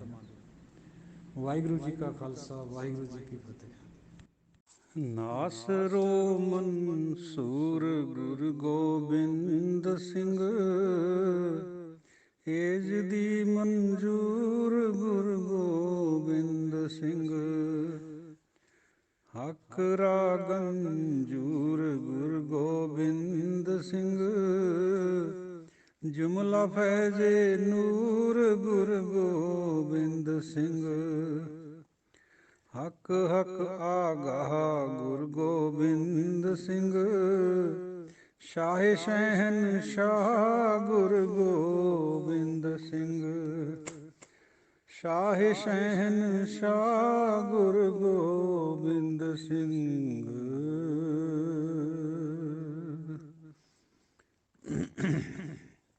ਸਤਨਾਮ ਸ੍ਰੀ ਵਾਹਿਗੁਰੂ ਸਾਹਿਬ ਜੀਓ। ਸਤਨਾਮ ਸ੍ਰੀ ਵਾਹਿਗੁਰੂ ਸਾਹਿਬ ਜੀਓ। ਸ਼ਲੋਕ ਮਹਲਾ ਪਹਿਲਾ। ਆਪੇ ਭਾਂਡੇ ਸਾਜਨ ਆਪੇ ਪੂਰਨ ਦੇ, ਇਕਨੀ ਦੁੱਧ ਸਮਾਈਐ ਇੱਕ ਚੁੱਲ੍ਹੇ ਰਹਿਣ ਚੜੇ। ਇੱਕ ਨਿਹਾਲੀ ਪੈ ਸਵਨ ਇੱਕ ਉੱਪਰ ਰਹਿਣ ਖੜੇ, ਤਿਨਾ ਸਵਾਰੇ ਨਾਨਕਾ ਜਿਨ ਕੋ ਨਦਰ ਕਰੇ। ਮਹਲਾ ਦੂਜਾ। ਆਪੇ ਸਾਜੇ ਕਰੇ ਆਪ, ਜਾਈ ਪੀ ਰੱਖੈ ਆਪ। ਤਿਸ ਵਿੱਚ ਜੰਤ ਉਪਾਇ ਕੈ, ਦੇਖੈ ਥਾਪ ਉਥਾਪ। ਕਿਸਨੂੰ ਕਹੀਐ ਨਾਨਕਾ, ਸਭ ਕਿਛ ਆਪੇ ਆਪ ਪੌੜੀ। ਵੱਡੇ ਕੀਆਂ ਵਡਿਆਈਆਂ ਕਿਛ ਕਹਿਣਾ ਕਹਿਣ ਨ ਜਾਏ। ਸੋ ਕਰਤਾ ਕਾਦਰ ਕਰੀਮ, ਦੇ ਜੀਆਂ ਰਿਜ਼ਕ ਸੰਭਾਏ। ਸਾਈ ਕਾਰ ਕਮਾਵਣੀ ਤੁਰ ਛੋਡੀ ਤਿਨੈ ਪਾਏ। ਨਾਨਕ ਏਕੀ ਬਾਹਰੀ ਹੋਰ ਦੂਜੀ ਨਾਹੀ ਜਾਏ। ਸੋ ਕਰੇ ਜੇ ਤਿਸੈ ਰਜਾਏ। ਨਾਨਕ ਏਕੀ ਬਾਰੀ ਹੋਰ ਦੂਜੀ ਨਾਹੀ ਜਾਏ। ਸੋ ਕਰੇ ਜੇ ਤਿਸੈ ਰਜਾਏ। ਸ਼ੁੱਧ। ਵਾਹਿਗੁਰੂ ਜੀ ਕਾ ਖਾਲਸਾ, ਵਾਹਿਗੁਰੂ ਜੀ ਕੀ ਫਤਿਹ। ਪਾਵਨ ਸਤਿਗੁਰਾਂ ਦੇ ਪਾਵਨ ਚਰਨਾਂ ਨਾਲ ਜੁੜੀ ਹੋਈ ਪਿਆਰੀ ਸਾਧ ਸੰਗਤ ਜੀਓ, ਗੁਰੂ ਖਾਲਸਾ ਜੀਓ ਤੇ ਉਚੇਚੇ ਤੌਰ ਤੇ ਗੁਰਬਾਣੀ ਵਿਚਾਰਦੇ ਗੁਰਮੁਖ ਜਨੋ, ਆਪਣੀ ਤੁੱਛ ਬੁੱਧੀ ਅਨੁਸਾਰ ਆਪ ਜੀ ਦੇ ਨਾਲ ਆਸਾ ਕੀ ਵਾਰ ਦੀ ਲੜੀਵਾਰ ਕਥਾ ਹੋ ਰਹੀ ਹੈ। ਅੱਜ ਸਮਾਪਤੀ ਹੋ ਜਾਣੀ ਹੈ।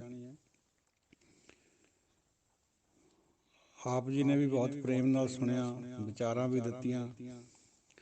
ਸਾਡੇ ਧੰਨ ਭਾਗ ਹੈ ਜੇ ਗੁਰਬਾਣੀ ਦੀ ਵਿਚਾਰ ਸਾਨੂੰ ਰੋਜ਼ ਕਰਨ ਸੁਣਨ ਨੂੰ ਮਿਲੇ। ਅਜਿਹੇ ਕਲਯੁਗ ਦੇ ਸਮੇਂ 'ਚ ਜਿੱਥੇ ਕੋਈ ਵੀ ਇੱਕ ਦੂਜੇ ਨੂੰ ਸੁਣਨਾ ਨਹੀਂ ਚਾਹੁੰਦਾ, ਆਪੋ ਤਾਪੀ ਪਈ ਹੈ, ਅਜਿਹੇ ਸਮੇਂ ਦੇ ਵਿੱਚ ਸਾਡੇ ਵਕਤੇ ਕੁਛ ਬੋਲਦੇ ਆ ਗੁਰਬਾਣੀ ਬਾਰੇ 'ਚ ਅਤੇ ਸਰੋਤੇ ਬਹੁਤ ਪ੍ਰੇਮ ਨਾਲ ਸੁਣਦੇ ਆ। ਇਹ ਬਹੁਤ ਵੱਡੀ ਇੱਕ ਉਪਲਬਧੀ ਹੈ। ਗੁਰੂ ਮਹਾਰਾਜ ਫਰਮਾਉਂਦੇ, ਸ਼ਲੋਕ ਮਹਿਲਾ ਪਹਿਲਾ, ਆਪੇ ਭਾਂਡੇ ਸਾਜਨ ਆਪੇ ਪੂਰਨ ਦੇ। ਜਿਵੇਂ ਘੁਮਾਰ ਭਾਂਡੇ ਆਪ ਬਣਾਉਂਦਾ ਹੁੰਦਾ, ਆਪੇ ਉਹਨਾਂ ਨੂੰ ਪੂਰਨਤਾ ਬਖਸ਼ਦਾ ਹੈ, ਭਰਦਾ ਹੈ। ਪੂਰਨ ਨਾਣੇ ਨੂੰ ਔਂਕੜ ਲੱਗੀ ਹੋਣ ਕਰਕੇ ਨਾਉਨ ਹੈ। ਸਾਧ ਸੰਗਤ ਜੀ, ਪੂਰਨਤਾ ਦਿੰਦਾ ਆਪੇ, ਇਹਦਾ ਮਤਲਬ ਇਹ ਹੈ।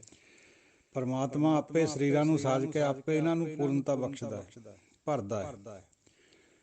ਪੂਰਨਤਾ ਤੋਂ ਮਤਲਬ ਹੈ ਰੂਹਾਨੀ ਤੌਰ ਤੇ ਨਾਮ ਦੀ ਪ੍ਰਾਪਤੀ। ਭਾਂਡੇ ਤਾਂ ਸਾਰੇ ਹੀ ਹੈ, ਪਰ ਨਾਮ ਦੀ ਕਿਸੇ ਕਿਸੇ ਨੂੰ ਬਖਸ਼ ਦਿੰਦਾ ਪੂਰਤੀ। ਇੱਕ ਨੀ ਦੁੱਧ ਸਮਾਈ ਹੈ, ਇੱਕ ਚੁੱਲ੍ਹੇ ਰਹਿਣ ਖੜੇ ਚੜੇ। ਇੱਕਨਾਂ ਦੇ ਵਿੱਚ ਦੁੱਧ ਪਾਇਆ ਜਾਂਦਾ ਹੈ, ਟਿਕੇ ਬੈਠੇ ਰਹਿੰਦੇ ਹੋ, ਤੇ ਦੂਜੇ ਪਾਸੇ ਇੱਕ ਚੁੱਲ੍ਹੇ ਪਰ ਧਰੇ ਰਹਿੰਦੇ, ਹਰ ਵਕਤ ਰਿੱਝੀ ਜਾਂਦੇ, ਕੜੀ ਜਾਂਦੇ। ਮਤਲਬ ਹੈ ਤ੍ਰਿਸ਼ਨਾ ਵੀ ਜਲੀ ਜਾਂਦਾ, ਜਿੱਕਣ ਬੰਦਾ ਉਸ ਤਰ੍ਹਾਂ ਚੁੱਲ੍ਹੇ ਦੇ ਵਿੱਚ ਚੜਿਆ ਰਹਿੰਦਾ। ਭਾਂਡਾ ਦਧੌੜੀ ਜਿੱਕਣ ਹੁੰਦੀ। ਇੱਕਨਾਂ ਦੇ ਵਿੱਚ ਦੁੱਧ ਸਮਾਇਆ ਵਾ ਹੁੰਦਾ, ਨਾਮ ਦੀ ਬਾਤ ਹੈ। ਉਹ ਟਿਕੇ ਬੈਠੇ ਰਹਿੰਦੇ, ਬਾਕੀ ਦੇ ਤ੍ਰਿਸ਼ਨਾ ਵੀ ਜਲੀ ਜਾਂਦੀ। ਇੱਕ ਨਿਹਾਲੀ ਪੈ ਸਭਨ, ਇੱਕ ਉੱਪਰ ਰਹਿਣ ਖੜੇ। ਇੱਕਨਾਂ ਨੂੰ ਰਜਾਈਆਂ ਤਲਾਈਆਂ ਮਿਲਦੀਆਂ, ਆਰਾਮ ਨਾਲ ਸੌਂਦੇ ਆ। ਇੱਕ ਉਹਨਾਂ ਦੀ ਸੇਵਾ ਦੇ ਵਿੱਚ ਉੱਪਰ ਖੜੇ ਰਹਿੰਦੇ, ਠੰਡ ਵਿੱਚ, ਗਰਮੀ ਵਿੱਚ। ਤਿਨਾ ਸਵਾਰੇ ਨਾਨਕਾ ਜਿਨ ਕੋ ਨਦਰ ਕਰੇ। ਸਵਾਰਦਾ ਉਹਨਾਂ ਨੂੰ ਹੈ ਜਿਹਦੇ ਉੱਤੇ ਉਹਦੀ ਨਜ਼ਰ ਹੋ ਜਾਂਦੀ ਹੈ। ਸਵਾਰਨ ਤੋਂ ਮਤਲਬ ਹੈ ਨਾਮ ਦੀ ਬਖਸ਼ਿਸ਼। ਸ੍ਰਿਸ਼ਟੀ ਭਾਵੇਂ ਪੈਦਾ ਉਹਦੀ ਕਰੀ ਹੈ, ਦਾਣਾ ਪਾਣੀ ਵੀ ਆਪ ਦਿੰਦਾ ਹੈ, ਕੱਪੜਾ ਲੀੜਾ ਵੀ ਆਪ ਦਿੰਦਾ ਹੈ, ਪਰ ਨਾਮ ਦੀ ਜਿਹੜੀ ਬਰਕਤ ਹੈ ਉਹ ਵੀ ਆਪ ਹੀ ਦਿੰਦਾ ਹੈ। ਉਹ ਕਿਸੇ ਤੋਂ ਨਹੀਂ ਮਿਲਦੀ ਹੈ। ਜਿਹਨੂੰ ਉਹਨੇ ਬਖਸ਼ਣਾ ਹੁੰਦਾ ਉਹਨੂੰ ਕਿਸੇ ਗੁਰੂ ਦੇ ਨਾਲ, ਕਿਸੇ ਸੰਤ ਦੇ ਨਾਲ ਮਿਲਾ ਦਿੰਦਾ ਹੈ, ਸਾਧ ਸੰਗਤ ਦੇ ਵਿੱਚ ਭੇਜ ਦਿੰਦਾ ਹੈ, ਜਿੱਥੇ ਉਹਨੂੰ ਪੂਰਨਤਾ ਮਿਲ ਜਾਂਦੀ ਹੈ। ਪੂਰਨਤਾ ਨਾਮ ਦੇ ਪ੍ਰਗਟ ਹੋਣ ਦੀ ਹੈ, ਹੋਰ ਕਿਸੇ ਬਾਤ ਦੀ ਨਹੀਂ ਹੈ। ਜਿਵੇਂ ਕੱਲ੍ਹ ਵੀ ਕੋਈ ਸਵਾਲ ਰੱਖਿਆ ਸੀ ਕਿਸੇ ਨੇ ਵੀ, ਬਾਹਰ ਦੇ ਦੇਸ਼ਾਂ ਨੇ ਬਹੁਤ ਤਰੱਕੀ ਕਰ ਲਈ ਹੈ, ਵੀ ਧਾਰਮਿਕ ਸੋ ਕਾਲਡ ਬੰਦਿਆਂ ਨੇ ਕੁਛ ਤਰੱਕੀ ਨਹੀਂ ਕਰੀ। ਇਹ ਗੱਲ ਨੂੰ ਇੱਧਰ ਨਹੀਂ ਜੋੜਨਾ ਚਾਹੀਦਾ। ਜਿਹੜਾ ਮਨੁੱਖ ਦਾ ਮਨੋਰਥ ਹੈ ਉਹ ਅਧਿਆਤਮਿਕ ਤਰੱਕੀ ਹੈ। ਬਾਕੀ ਜਿਹੜਾ ਉਰੇ ਸਮਾਜਿਕ ਤੌਰ ਦੇ ਉੱਤੇ ਜਾਂ ਪਦਾਰਥਾਂ ਦੇ ਤੌਰ 'ਤੇ ਤਰੱਕੀ ਕਰਦਾ ਬੰਦਾ, ਉਹ ਤਰੱਕੀ ਦਾ ਕੋਈ ਦਰਗਾਹ ਦੇ ਵਿੱਚ ਕੋਈ ਮਤਲਬ ਨਹੀਂ ਹੈ। ਉਹ ਤਾਂ ਜਿਉਣ ਖਾਤਰ ਕਰਨਾ ਹੁੰਦਾ ਹੈ। ਧਨ ਪਦਾਰਥ ਇਕੱਠਾ ਕਰਨਾ ਕੋਈ ਬੁਰਾਈ ਨਹੀਂ ਹੈ, ਜੇ ਉਹਦੇ ਹੁਕਮ ਵਿੱਚ ਕਰਿਆ ਜਾਵੇ, ਚੰਗੇ ਢੰਗ ਨਾਲ ਕਰਿਆ ਜਾਵੇ। ਉਹ ਵੀ ਉਹਦੀ ਬਖਸ਼ਿਸ਼ ਹੁੰਦੀ ਹੈ, ਕਿਸੇ ਨੂੰ ਵੱਧ ਦਿੰਦਾ, ਕਿਸੇ ਨੂੰ ਘੱਟ ਦਿੰਦਾ, ਸਭ ਕੁਛ ਆਪੇ ਆਪ ਕਰਦਾ। ਪਰ ਅਸਲੀ ਜਿਹੜਾ ਸਾਡਾ ਅੰਜਾਮ ਹੈ ਉਹ ਰੱਬ ਦੀ ਪ੍ਰਾਪਤੀ ਹੈ, ਮਨੁੱਖ ਦਾ ਨਾਮ ਦੀ ਪ੍ਰਾਪਤੀ ਹੈ। ਤਿਸ ਵਿੱਚ ਜੰਤ ਉਪਾਇਕ ਹੈ। ਮਹਲਾ ਦੂਜਾ, ਆਪੇ ਸਾਜੇ ਕਰੇ ਆਪ, ਜਾਈ ਵੀ ਰੱਖੇ ਆਪ। ਆਪੇ ਸਾਜਦਾ, ਬਣਾਉਂਦਾ ਮਨੁੱਖਾਂ ਨੂੰ, ਜੀਵਾਂ ਨੂੰ। ਜਾਈ ਜਗ੍ਹਾ ਦਾ ਬਹੁਵਚਨ ਹੁੰਦਾ, ਜਾਏ ਸ਼ਬਦ ਦਾ ਬਹੁਵਚਨ ਜਾਈ ਹੈ ਗੁਰਬਾਣੀ 'ਚ ਬਹੁਤ ਜਗ੍ਹਾ। ਸਾਰੀਆਂ ਜਿੰਨੀਆਂ ਵੀ ਜਗ੍ਹਾ ਹੈ ਉਹਨਾਂ ਨੂੰ ਵੀ ਆਪੇ ਬਣਾਉਂਦਾ ਰੱਖਦਾ ਹੈ, ਸਾਰੀਆਂ ਧਰਤੀਆਂ ਨੂੰ ਆਪੇ ਸਾਜਦਾ, ਆਪੇ ਉਹਨਾਂ ਨੂੰ ਟਿਕਾਇਆ ਹੋਇਆ। ਤਿਸ ਵਿੱਚ ਜੰਤ ਉਪਾਇ ਕੈ ਦੇਖੈ ਥਾਪ ਉਥਾਪ। ਫਿਰ ਇਹਨਾਂ ਧਰਤੀਆਂ ਦੇ ਉੱਪਰ ਜੀਵ ਜੰਤ ਪੈਦਾ ਕਰਦਾ, ਉਹਨਾਂ ਨੂੰ ਦੇਖਦਾ, ਬੈਠਾ ਵੇਖੈ ਵੱਖ ਇਕੇਲਾ, ਥਾਪਦਾ ਤੇ ਉਥਾਪਦਾ, ਬਣਾਉਂਦਾ ਤੇ ਮਿਟਾਉਂਦਾ। ਇਹ ਵੀ ਸਭ ਉਹਦਾ ਆਪਣਾ ਕਰਮ ਹੈ। ਭਾਵੇਂ ਸਾਡੇ ਕਿਸੇ ਫਿਰਕੇ ਨੇ 3 ਸ਼ਕਤੀਆਂ ਮਿਥਲੀਆਂ, ਬ੍ਰਹਮਾ ਵਿਸ਼ਨੂੰ ਮਹੇਸ਼, ਪਰ ਗੁਰਬਾਣੀ ਦਾ ਮਤ ਇਹ ਹੈ ਵੀ ਉਹ ਆਪੇ ਕਰਦਾ ਸਭ ਕੁਛ। ਕਿਸ ਨੂੰ ਕਹੀਏ ਨਾਨਕਾ ਸਭ ਕੁਛ ਆਪੇ ਆਪ। ਹੋਰ ਕਿਸੇ ਨੂੰ ਕਿਆ ਕਹੀਏ, ਕਿਆ ਵਡਿਆਈਏ, ਜਦ ਆਪ ਹੀ ਪਰਮਾਤਮਾ ਸਭ ਕੁਛ ਆਪੇ ਆਪ ਕਰਦਾ। ਹੋਰ ਪਿੱਛੇ ਜਾਣ ਦੀ ਤਾਂ ਲੋੜ ਹੀ ਨਹੀਂ ਹੈ। ਭਾਵ ਡੁਐਲਿਟੀ ਤੋਂ ਹੈ। ਪੌੜੀ। ਵੱਡੇ ਕੀਆਂ ਵਡਿਆਈਆਂ ਕਿਛ ਕਹਿਣਾ ਕਹਿਣ ਨਾ ਜਾਏ। ਉਸ ਪਰਮਾਤਮਾ ਦੀਆਂ ਬਹੁਤ ਵੱਡੀਆਂ ਵਡਿਆਈਆਂ, ਜੇ ਕੁਛ ਕਹਿੰਦੇ ਵੀ ਹੈ ਤਾਂ ਉਹ ਥੋੜ੍ਹਾ ਹੈ, ਕਿਹਾ ਹੀ ਨਹੀਂ ਜਾ ਸਕਦਾ। ਸੋ ਕਰਤਾ ਕਾਦਰ ਕਰੀਮ ਦੇ ਜੀਆਂ ਰਿਜ਼ਕ ਸੰਭਾਹੇ। ਉਹ ਬਣਾਉਣ ਵਾਲਾ ਕਰਤਾ, ਉਹ ਕਾਦਰ ਵੀ ਹੈ, ਕੁਦਰਤ ਦੇ ਵਿੱਚ ਵਸਿਆ ਹੋਇਆ ਵੀ ਹੈ, ਕੁਦਰਤ ਨੂੰ ਬਣਾਉਂਦਾ ਵੀ ਹੈ, ਕਰੀਮ ਵੀ ਹੈ, ਬਖਸ਼ਿੰਦ ਵੀ ਹੈ, ਬਖਸ਼ ਵੀ ਦਿੰਦਾ ਆਪਣੇ ਭਾਣੇ ਵਿੱਚ। ਭਾਵੇਂ ਹੁਕਮ ਦੇ ਵਿੱਚ ਸਭ ਨੂੰ ਤੋਰਿਆ ਹੋਇਆ, ਪਰ ਆਪਣੇ ਭਾਣੇ 'ਚ ਕਿਸੇ ਕਿਸੇ ਨੂੰ ਕੱਢ ਵੀ ਲੈਂਦਾ, ਬਖਸ਼ਿਸ਼ ਕਰ ਦਿੰਦਾ। ਦੇ ਜੀਆਂ ਰਿਜ਼ਕ ਸੰਭਾਹੇ, ਸਾਰਿਆਂ ਜੀਆਂ ਨੂੰ ਰਿਜ਼ਕ ਸੰਭਾਉਂਦਾ ਹੈ, ਯਾਨੀ ਰਿਜ਼ਕ ਪਹੁੰਚਾਉਂਦਾ ਹੈ। ਭਾਵੇਂ ਮਿਹਨਤ ਕਰਨੀ ਪੈਂਦੀ ਹੈ ਜੀਵ ਨੂੰ, ਪਰ ਰਿਜ਼ਕ ਉਹੀ ਦਿੰਦਾ ਹੈ। ਧੁਰ ਤੋਂ ਲਿਖੀ ਹੋਈ ਬਾਤ ਹੈ, ਸਾਈ ਕਾਰ ਕਮਾਵਣੀ ਧੁਰ ਛੋਡੀ ਤੇ ਨਾ ਪਾਏ। ਬੰਦਾ ਉਹ ਕਾਰ ਕਰਦਾ ਉਰੇ ਆ ਕੇ ਜਿਹੜੀ ਧੁਰ ਤੋਂ ਉਹਦੇ ਮੱਥੇ ਦੇ ਉੱਤੇ ਲੇਖ ਪਾਇਆ ਵਾ ਹੁੰਦਾ ਪਰਮਾਤਮਾ ਨੇ। ਇੱਕ ਹੋਰ ਜਗ੍ਹਾ ਵਚਨ ਹੈ, ਸਾਈ ਕਾਰ ਕਮਾਵਣੀ ਧੁਰ ਕੀ ਫਰਮਾਈ। ਜਿਹੜੀ ਪਹਿਲਾਂ ਤੋਂ ਹੀ ਸਾਡੇ ਪਰਾਜ 'ਚ ਲਿਖੀ ਹੋਈ ਹੈ, ਮੱਥੇ 'ਤੇ ਲਿਖਿਆ ਵਾ ਲੇਖ ਹੈ। ਭਾਵੇਂ ਕਿ ਉਹ ਸਾਡੇ ਕਰਮਾਂ ਅਨੁਸਾਰ ਹੁੰਦਾ, ਪਰ ਲਿਖਿਆ ਵਾ ਪਰਮਾਤਮਾ ਦੁਆਰਾ ਹੁੰਦਾ। ਉਹੀ ਅਸੀਂ ਕਾਰ ਕਰਦੇ ਹਾਂ। ਪੈ ਕਿਰਤ ਕਮਾਵਣਾ ਜਿਹਨੂੰ ਕਹਿੰਦੇ। ਨਾਨਕ ਇੱਕ ਹੀ ਵਾਰੀ, ਹੋਰ ਦੂਜੀ ਨਾ ਹੀ ਜਾਏ। ਪਾਤਸ਼ਾਹ ਫਰਮਾਉਂਦੇ ਵੀ ਇੱਕ ਤੋਂ ਬਿਨਾਂ ਹੋਰ ਕੋਈ ਜਗ੍ਹਾ ਹੈ ਹੀ ਨਹੀਂ ਜਿੱਥੇ ਅਸੀਂ ਜਾਈਏ। ਕੇਵਲ ਪਰਮਾਤਮਾ, ਓਨਲੀ ਗੋਡ। ਇੱਥੇ ਭੀ ਦਾ ਕੋਈ ਮਤਲਬ ਨਹੀਂ ਹੈ, ਕੇਵਲ ਉਹ ਹੀ। ਉਹ ਭੀ ਨਹੀਂ ਹੈ, ਉਹ ਹੀ ਬਸ। ਉਹ ਭੀ ਵਾਲੇ ਹੋਰ ਧਰਮ ਹੈਗੇ ਆ, ਸਿੱਖ ਧਰਮ ਉਹ ਹੀ ਹੈ ਬਸ। ਹੀ ਤੋਂ ਬਿਨਾਂ ਦੂਜੀ ਗੱਲ ਨਹੀਂ। ਸੋ ਕਰੇ ਜੇ ਤਿਸੈ ਰਜਾਏ। ਕਰਦਾ ਉਹੀ ਹੈ, ਉਹ ਜਿਹੜਾ ਉਹਨੂੰ ਭਾਉਂਦਾ ਹੈ, ਜਿਹੜੀ ਉਹਦੀ ਰਜ਼ਾ ਹੁੰਦੀ ਹੈ, ਜਿਹੜਾ ਉਹਦਾ ਭਾਣਾ ਹੁੰਦਾ, ਉਹ ਉਹੀ ਕਰਦਾ ਹੈ। ਕਿਸੇ ਤੇ ਸਲਾਹ ਨਹੀਂ ਲੈਂਦਾ ਵੀ ਆ ਪੁੱਛਣਾ ਮਸਲਤ ਧਰ ਹੈ। ਉਹ ਬੇਵਜ਼ੀਰ ਹੈ, ਉਹਦਾ ਕੋਈ ਵਜ਼ੀਰ ਨਹੀਂ, ਨਾ ਉਹ ਕਿਸੇ ਤੋਂ ਸਲਾਹ ਮੰਗਦਾ, ਆਪਣੇ ਆਪ ਤੋਂ ਹੈ। ਇੰਨੀ ਗੱਲ ਜ਼ਰੂਰ ਹੈ ਵੀ ਜਿਹੜਾ ਉਹਦੇ ਹੁਕਮ ਵਿੱਚ ਆ ਜਾਂਦਾ, ਭਾਣੇ 'ਚ ਆ ਜਾਂਦਾ ਹੈ, ਉਹਦੇ ਅਨੁਸਾਰੀ ਹੋ ਜਾਂਦਾ ਹੈ, ਫਿਰ ਉਹਦੀ ਗੱਲ ਉਹ ਮੰਨ ਲੈਂਦਾ। ਉਹ ਕਿਸੇ ਦਾਨ ਪੁੰਨ ਤੋਂ ਖੁਸ਼ ਨਹੀਂ ਹੁੰਦਾ, ਕਿਸੇ ਕਰਮ ਵਿਸ਼ੇਸ਼ ਤੋਂ ਖੁਸ਼ ਨਹੀਂ ਹੁੰਦਾ।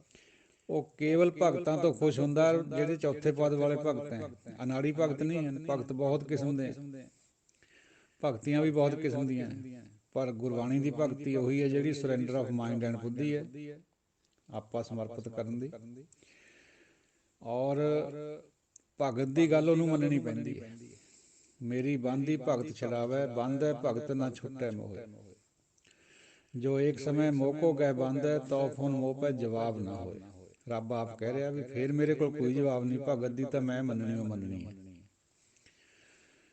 ਸਾਧ ਸੰਗਤ ਜੋ ਇੱਕ ਖਿਆਲ ਚੱਲਿਆ ਆ ਰਿਹਾ ਸੀ ਹਿੰਦੂ ਜਗਤ ਵਿੱਚ ਵੀ ਜੀਵ ਕਰਮਾਂ ਦਾ ਬੰਨਿਆ ਹੋਇਆ ਹੁੰਦਾ। ਇਹ ਖਿਆਲ ਗੁਰਬਾਣੀ ਨੇ ਵੀ ਲਗਭਗ 98% ਅਪਣਾਇਆ ਹੈ। ਕਿਉਂਕਿ ਕਤਕ ਕਰਮ ਕਮਾਵਣੇ, ਦੋਸ਼ ਨਾ ਕਾਹੂ ਜੋਗ, ਪਰਮੇਸ਼ਰ ਤੇ ਭੁੱਲਿਆਂ ਵਿਆਪਨ ਸਭੇ ਰੋਗ। ਲੇਕਿਨ ਇਹ ਐਬਸੋਲਿਊਟ ਨਹੀਂ ਹੈ ਕਰਮ ਹੈ ਜਿਹੜਾ। ਐਬਸੋਲਿਊਟ ਦਾ ਮਤਲਬ ਹੈ ਵੀ ਕੇਵਲ ਇਹੀ ਨਹੀਂ ਹੈ, ਇਹਦੇ ਉੱਤੇ ਪਰਮਾਤਮਾ ਦਾ ਕੁੰਡਾ ਵੀ ਹੈ ਕਰਮਾਂ ਦੇ ਉੱਪਰ। ਵਿਦਵਾਨਾਂ ਨੇ ਪਹਿਲਾਂ ਲਿਖ ਦਿੱਤੀ ਇਹ ਬਾਤ ਵੀ 5 ਤੱਤ ਹੈ, ਇਹਨਾਂ ਤੋਂ ਬਣਦਾ ਹੈ ਸਾਰਾ ਸੰਸਾਰ। ਕਬੀਰ ਜੀ ਪੁੱਛਦੇ ਹੈ 5 ਤੱਤ ਮਿਲ ਕਾਇਆ ਕੀਨੀ, ਤੱਤ ਕਹਾਂ ਤੇ ਕੀਨ ਰਹੇ। ਇਹ 5 ਤੱਤਾਂ ਤੋਂ ਦੁਨੀਆ ਤੁਸੀਂ ਕਹਿੰਦੇ ਹੋ ਵੀ ਬਣਾਈ ਹੈ ਭਾਈ, ਪੰਜ ਤੱਤ ਕਿੱਥੋਂ ਆਏ ਆ, ਕਿਹਨੇ ਬਣਾਏ ਆ ਇਹ? ਕਰਮ ਵੱਧ ਤੁਮ ਜਿਉ ਕਹਿਤ ਹੋ, ਕਰਮੈ ਕਿਨ ਜਿਉ ਦੀਨ ਰੇ। ਤੁਸੀਂ ਕਹਿੰਦੇ ਹੋ ਵੀ ਕਰਮਾਂ ਦਾ ਬੰਨਿਆ ਹੋਇਆ ਜੀਵ ਆਉਂਦਾ ਜਾਂਦਾ ਹੈ, ਠੀਕ ਹੈ ਭਾਈ। ਕਰਮ ਕਿਹਨੇ ਬਣਾਏ ਆ? ਕਰਮਾਂ ਨੂੰ ਜ਼ਿੰਦਗੀ ਕਿਹਨੇ ਦਿੱਤੀ ਹੈ, ਬਖਸ਼ੀ ਹੈ? ਪਰਮਾਤਮਾ। ਤੋ ਇਸੀ ਕਰਕੇ ਗੁਰੂ ਨਾਨਕ ਪਾਤਸ਼ਾਹ ਫਰਮਾਉਂਦੇ ਆ ਵੀ ਨਾਨਕ ਏਕ ਹੀ ਬਾਹਰੀ, ਹੋਰ ਦੂਜੀ ਨਾਹੀ ਜਾਏ। ਦੂਜਾ ਤਾਂ ਕੁਛ ਹੈ ਹੀ ਨਹੀਂ ਹੈ। ਇਹ ਗੁਰਮਤਿ ਦਾ ਜਿਹੜਾ ਹੈ ਫਲਸਫਾ ਹੈ। ਦੂਜੇ ਦੇ ਵਿੱਚ ਰਹਿੰਦੇ ਹੋਏ ਏਕੇ ਨੂੰ ਪ੍ਰਾਪਤ ਕਰਨਾ, ਏਕੇ ਨਾਲ ਚੱਲਣਾ, ਏਕੇ 'ਚ ਵਰਤਣਾ, ਏਕੇ 'ਚ ਸਮਾਉਣਾ। ਹੁਣ ਇਹ ਗੱਲ ਨੂੰ ਸੰਸਾਰੀ ਜਿਹੜੀ ਬੁੱਧੀ ਹੈ ਸ਼ਾਇਦ ਬਹੁਤਾ ਐਕਸੈਪਟ ਨਹੀਂ ਕਰਦੀ, ਉਹ ਬਾਹਰ ਦੇ ਗਿਆਨ ਨੂੰ ਬੜਾ ਕਰਦੀ ਹੈ। ਉਸੇ ਖਿਆਲ ਵਿੱਚੋਂ ਬਲਰਾਜ ਸਾਹਨੀ ਦਾ ਕੱਲ੍ਹ ਵਾਲਾ ਕੋਈ ਪਾਇਆ ਹੋਇਆ ਕਿਸੇ ਦਾ ਸੀ ਥੋੜ੍ਹਾ ਜਿਹਾ, ਬਈ ਫਿਰ ਮੈਂ ਛੱਡ ਦਿੱਤਾ ਇਹ ਧਰਮ ਨੂੰ, ਵੀ ਜਦ ਧਰਮ ਦਾ ਇਹ ਹਾਲ ਦੇਖਿਆ ਵੀ ਉਹਦੇ ਨਾਲੋਂ ਤਰੱਕੀ ਦਿਓ ਭਾਈ। ਮਟੀਰੀਅਲਿਸਟਿਕ ਤਰੱਕੀ ਦਾ ਕੋਈ ਖਾਸ ਮਹੱਤਵ ਨਹੀਂ ਹੈ ਅਧਿਆਤਮ ਦੇ ਰਸਤੇ 'ਚ, ਉਹ ਤਾਂ ਜ਼ਿੰਦਗੀ ਜਿਉਣ ਖਾਤਰ ਹੈ। ਉਹਨੂੰ ਵੀ ਉਸ ਨਜ਼ਰੀਏ ਨਾਲ ਦੇਖਣਾ ਵੀ ਤੈਂ ਦਿੱਤੀ ਹੈ, ਠੀਕ ਹੈ, ਵਰਤ ਰਹੇ, ਝੁੰਗੀ ਦੇ ਰਹੇ ਤਾਂ ਵੀ ਸਾਨੂੰ ਕਬੂਲ ਹੈ, ਜੇ ਮਹਿਲ ਦੇ ਰਹੇ ਤਾਂ ਵੀ ਕਬੂਲ ਹੈ, ਪਰ ਅਲਟੀਮੇਟਲੀ ਟੇਕ ਪਰਮਾਤਮਾ 'ਤੇ ਹੋਣੀ ਚਾਹੀਦੀ ਹੈ ਬੰਦੇ ਦੀ। ਹੁਣ ਕਿੰਨੇ ਕੁ ਲੋਕ ਇਹਨੂੰ ਮੰਨਦੇ, ਸਿੱਖ ਵੀ ਕਿੰਨੇ ਕੁ ਮੰਨਦੇ ਇਸ ਗੱਲ ਨੂੰ, ਉਹ ਅਲੱਗਾ ਗੱਲ ਹੈ। ਉਹ ਤਾਂ ਪਾਤਸ਼ਾਹਾਂ ਦੇ ਸਮੇਂ ਹੀ ਪਤਾ ਸੀ ਇਸ ਗੱਲ ਦਾ ਵੀ ਕਿੰਨੇ ਕੁ ਲੋਕ ਮੰਨਦੇ। ਇਹ ਪੁਰਾਣਾ ਜਿਹੜਾ ਫਲਸਫਾ ਸੀ ਉਹਦੇ ਬਰਖਲਾਫ ਇਹ ਸਾਰੀ ਜਿਹੜੀ ਸਾਧ ਮੱਤ ਹੈ ਸਿੱਖ ਲਹਿਰ ਪੈਦਾ ਹੋਈ। ਬਾਕੀ ਹਿੰਦੁਸਤਾਨ 'ਚ ਵੀ ਸਾਧ ਮੱਤ ਚੱਲਿਆ, ਕਬੀਰ ਜੀ, ਬਾਬਾ ਫਰੀਦ ਜੀ, ਬਾਬਾ ਨਾਮਦੇਵ ਜੀ, ਪੀਪਾ ਜੀ, ਸਧਨਾ ਜੀ, ਸਾਰੇ। ਜਿਹੜੀ ਸੋਚ ਨੇ ਹਿੰਦੁਸਤਾਨੀਆਂ ਨੂੰ ਪੈਰਾਂ 'ਚ ਬੇੜੀਆਂ ਦੀ ਤਰ੍ਹਾਂ ਜਕੜ ਰੱਖਿਆ ਸੀਗਾ, ਹੁਣ ਵੀ ਹੈ ਕਾਫੀ ਹੱਦ ਤੱਕ, ਉਦੋਂ ਤਾਂ ਬਾਹਲੀ ਸੀਗੀ। ਉਹ ਸੋਚ ਦੇ ਉੱਪਰ ਇੱਕ ਕਰਾਰੀ ਚੋਟ ਮਾਰੀ ਹੈ, ਕਰਾਰਾ ਪ੍ਰਹਾਰ ਕਰਿਆ ਭਗਤਾਂ ਨੇ, ਗੁਰੂ ਸਾਹਿਬਾਨਾਂ ਨੇ ਖਾਸ ਕਰਕੇ। ਸੱਤਾ ਨੂੰ ਲਲਕਾਰਨਾ ਕੋਈ ਸੌਖੀ ਗੱਲ ਨਹੀਂ ਹੁੰਦੀ। ਪਹਿਲਾਂ ਗੁਰੂ ਨਾਨਕ ਸਾਹਿਬ ਨੇ ਬਾਬਰ ਨੂੰ ਲਲਕਾਰਿਆ, ਜਾਬਰ ਕਿਹਾ। ਕਬੀਰ ਜੀ ਨੇ ਬਨਾਰਸ 'ਚ ਰਹਿੰਦੇ ਹੋਏ ਧਾਰਮਿਕ ਸੰਕੀਰਣਤਾ ਨੂੰ ਵੰਗਾਰਿਆ। ਬਾਬਾ ਨਾਮਦੇਵ ਜੀ ਨੇ ਵੰਗਾਰਿਆ। ਤੇ ਸਿੱਖ ਧਰਮ ਤਾਂ ਫਿਰ ਐਕਸ਼ਨ ਦੇ ਵਿੱਚ ਆ ਕੇ ਖੰਡੇ ਨੂੰ ਵੀ ਹੱਥ ਪਾਇਆ ਸਿੱਖ ਧਰਮ ਨੇ। ਜੇ ਦੁਸ਼ਮਣ ਹਟੇ ਹੀ ਨਾ, ਟਲੇ ਹੀ ਨਾ, ਹੱਥ ਹੋ ਜਾਵੇ ਕਿਸੇ ਵੀ ਗੱਲ ਦੀ, ਚੂੰ ਕਾਰਾਜ ਹਮਾ ਹੀਲ ਤੇ ਦਰ ਗੁਜਸਤ, ਹਲਾਲ ਅਸਤ ਬੁਰਦਨ व ਸ਼ਮਸ਼ੀਰ ਦਸਤ। ਫਿਰ ਖੰਡਾ ਖੜਕਾਉਣਾ ਜਾਇਜ਼ ਹੈ, ਜਾਇਜ਼ ਹੀ ਨਹੀਂ ਸਾਡਾ ਧਰਮ ਬਣ ਜਾਂਦਾ ਕਿਸੇ ਨੂੰ ਹਟਾਉਣ ਖਾਤਰ, ਆਪਣੇ ਵੀ ਜਿੱਤ ਖਾਤਰ ਨਹੀਂ, ਵਿਰੋਧੀ ਨੂੰ ਉਹਦੇ ਬੁਰੇ ਵਿਚਾਰਾਂ ਤੋਂ ਪਾਸੇ ਹਟਾਉਣ ਖਾਤਰ। ਔਰ ਸਾਧ ਸੰਗਤ ਜੀ ਉਹਦੇ ਨਾਲ ਇੱਕ ਵਾਰ ਪਹਿਲਾਂ ਵੀ ਵਿਚਾਰ ਕਰੀ ਸੀ, ਜਿਹੜਾ ਬਦਲਾ ਲੈਣ ਦੀ ਬਾਤ ਹੈ। ਬਦਲਾ ਲੈਣਾ ਸਿੱਖੀ 'ਚ ਨਹੀਂ ਹੈ। ਸਿੱਖ ਕਿਸੇ ਦੇ ਕਰਮ ਨੂੰ ਸਜ਼ਾ ਦੇ ਕੇ ਉਹਨੂੰ ਸਿੱਧਾ ਕਰਦਾ ਹੈ, ਉਹਨੂੰ ਉਹਦੇ ਅੰਜਾਮ ਤੱਕ ਪਹੁੰਚਾਉਂਦਾ ਹੈ, ਪਰ ਬਦਲਾ ਨਹੀਂ ਲੈਂਦਾ ਕਦੇ ਵੀ। ਬਦਲਾ ਤਿੰਨਾਂ ਗੁਣਾਂ 'ਚ ਲਿਆ ਜਾਂਦਾ ਹੈ।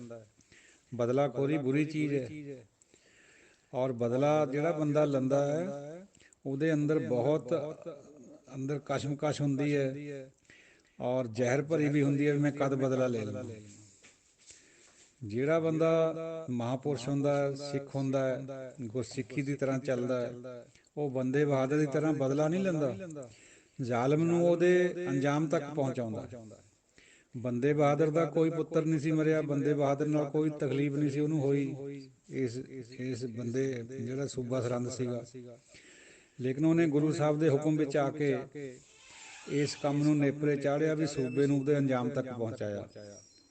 ਬਾਕੀ ਵੀ ਜਿਹੜੇ ਜ਼ੁਲਮ ਕਰਨ ਦੇ ਵਿੱਚ ਹਾਮੀ ਬਣੇ ਸੀ ਸਾਰਿਆਂ ਨੂੰ ਸਿੱਧਾ ਕਰਿਆ।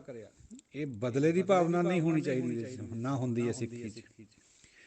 ਹਾਂ, ਜ਼ੁਲਮ ਕਰਨ ਵਾਲੇ ਨੂੰ, ਜ਼ੁਲਮੀ ਨੂੰ ਉਹਦੇ ਅੰਜਾਮ ਤੱਕ ਪਹੁੰਚਾਉਣਾ, ਇਹ ਫਿਰ ਖਾਲਸੇ ਦਾ ਬਿਰਦ ਹੈ। ਇਸ ਬਿਰਦ ਵਿੱਚੋਂ ਹੀ ਸਿੱਖ ਜਿਹੜਾ ਸੰਘਰਸ਼ ਹੈ ਉਹ ਨਿਕਲਿਆ ਹੋਇਆ, ਹੁਣ ਵੀ ਉਸੇ ਤਰ੍ਹਾਂ ਚੱਲ ਰਿਹਾ। ਦੂਜਿਆਂ ਨੂੰ ਸਮਝ ਨਹੀਂ ਆਉਂਦੀ ਇਹਦੀ।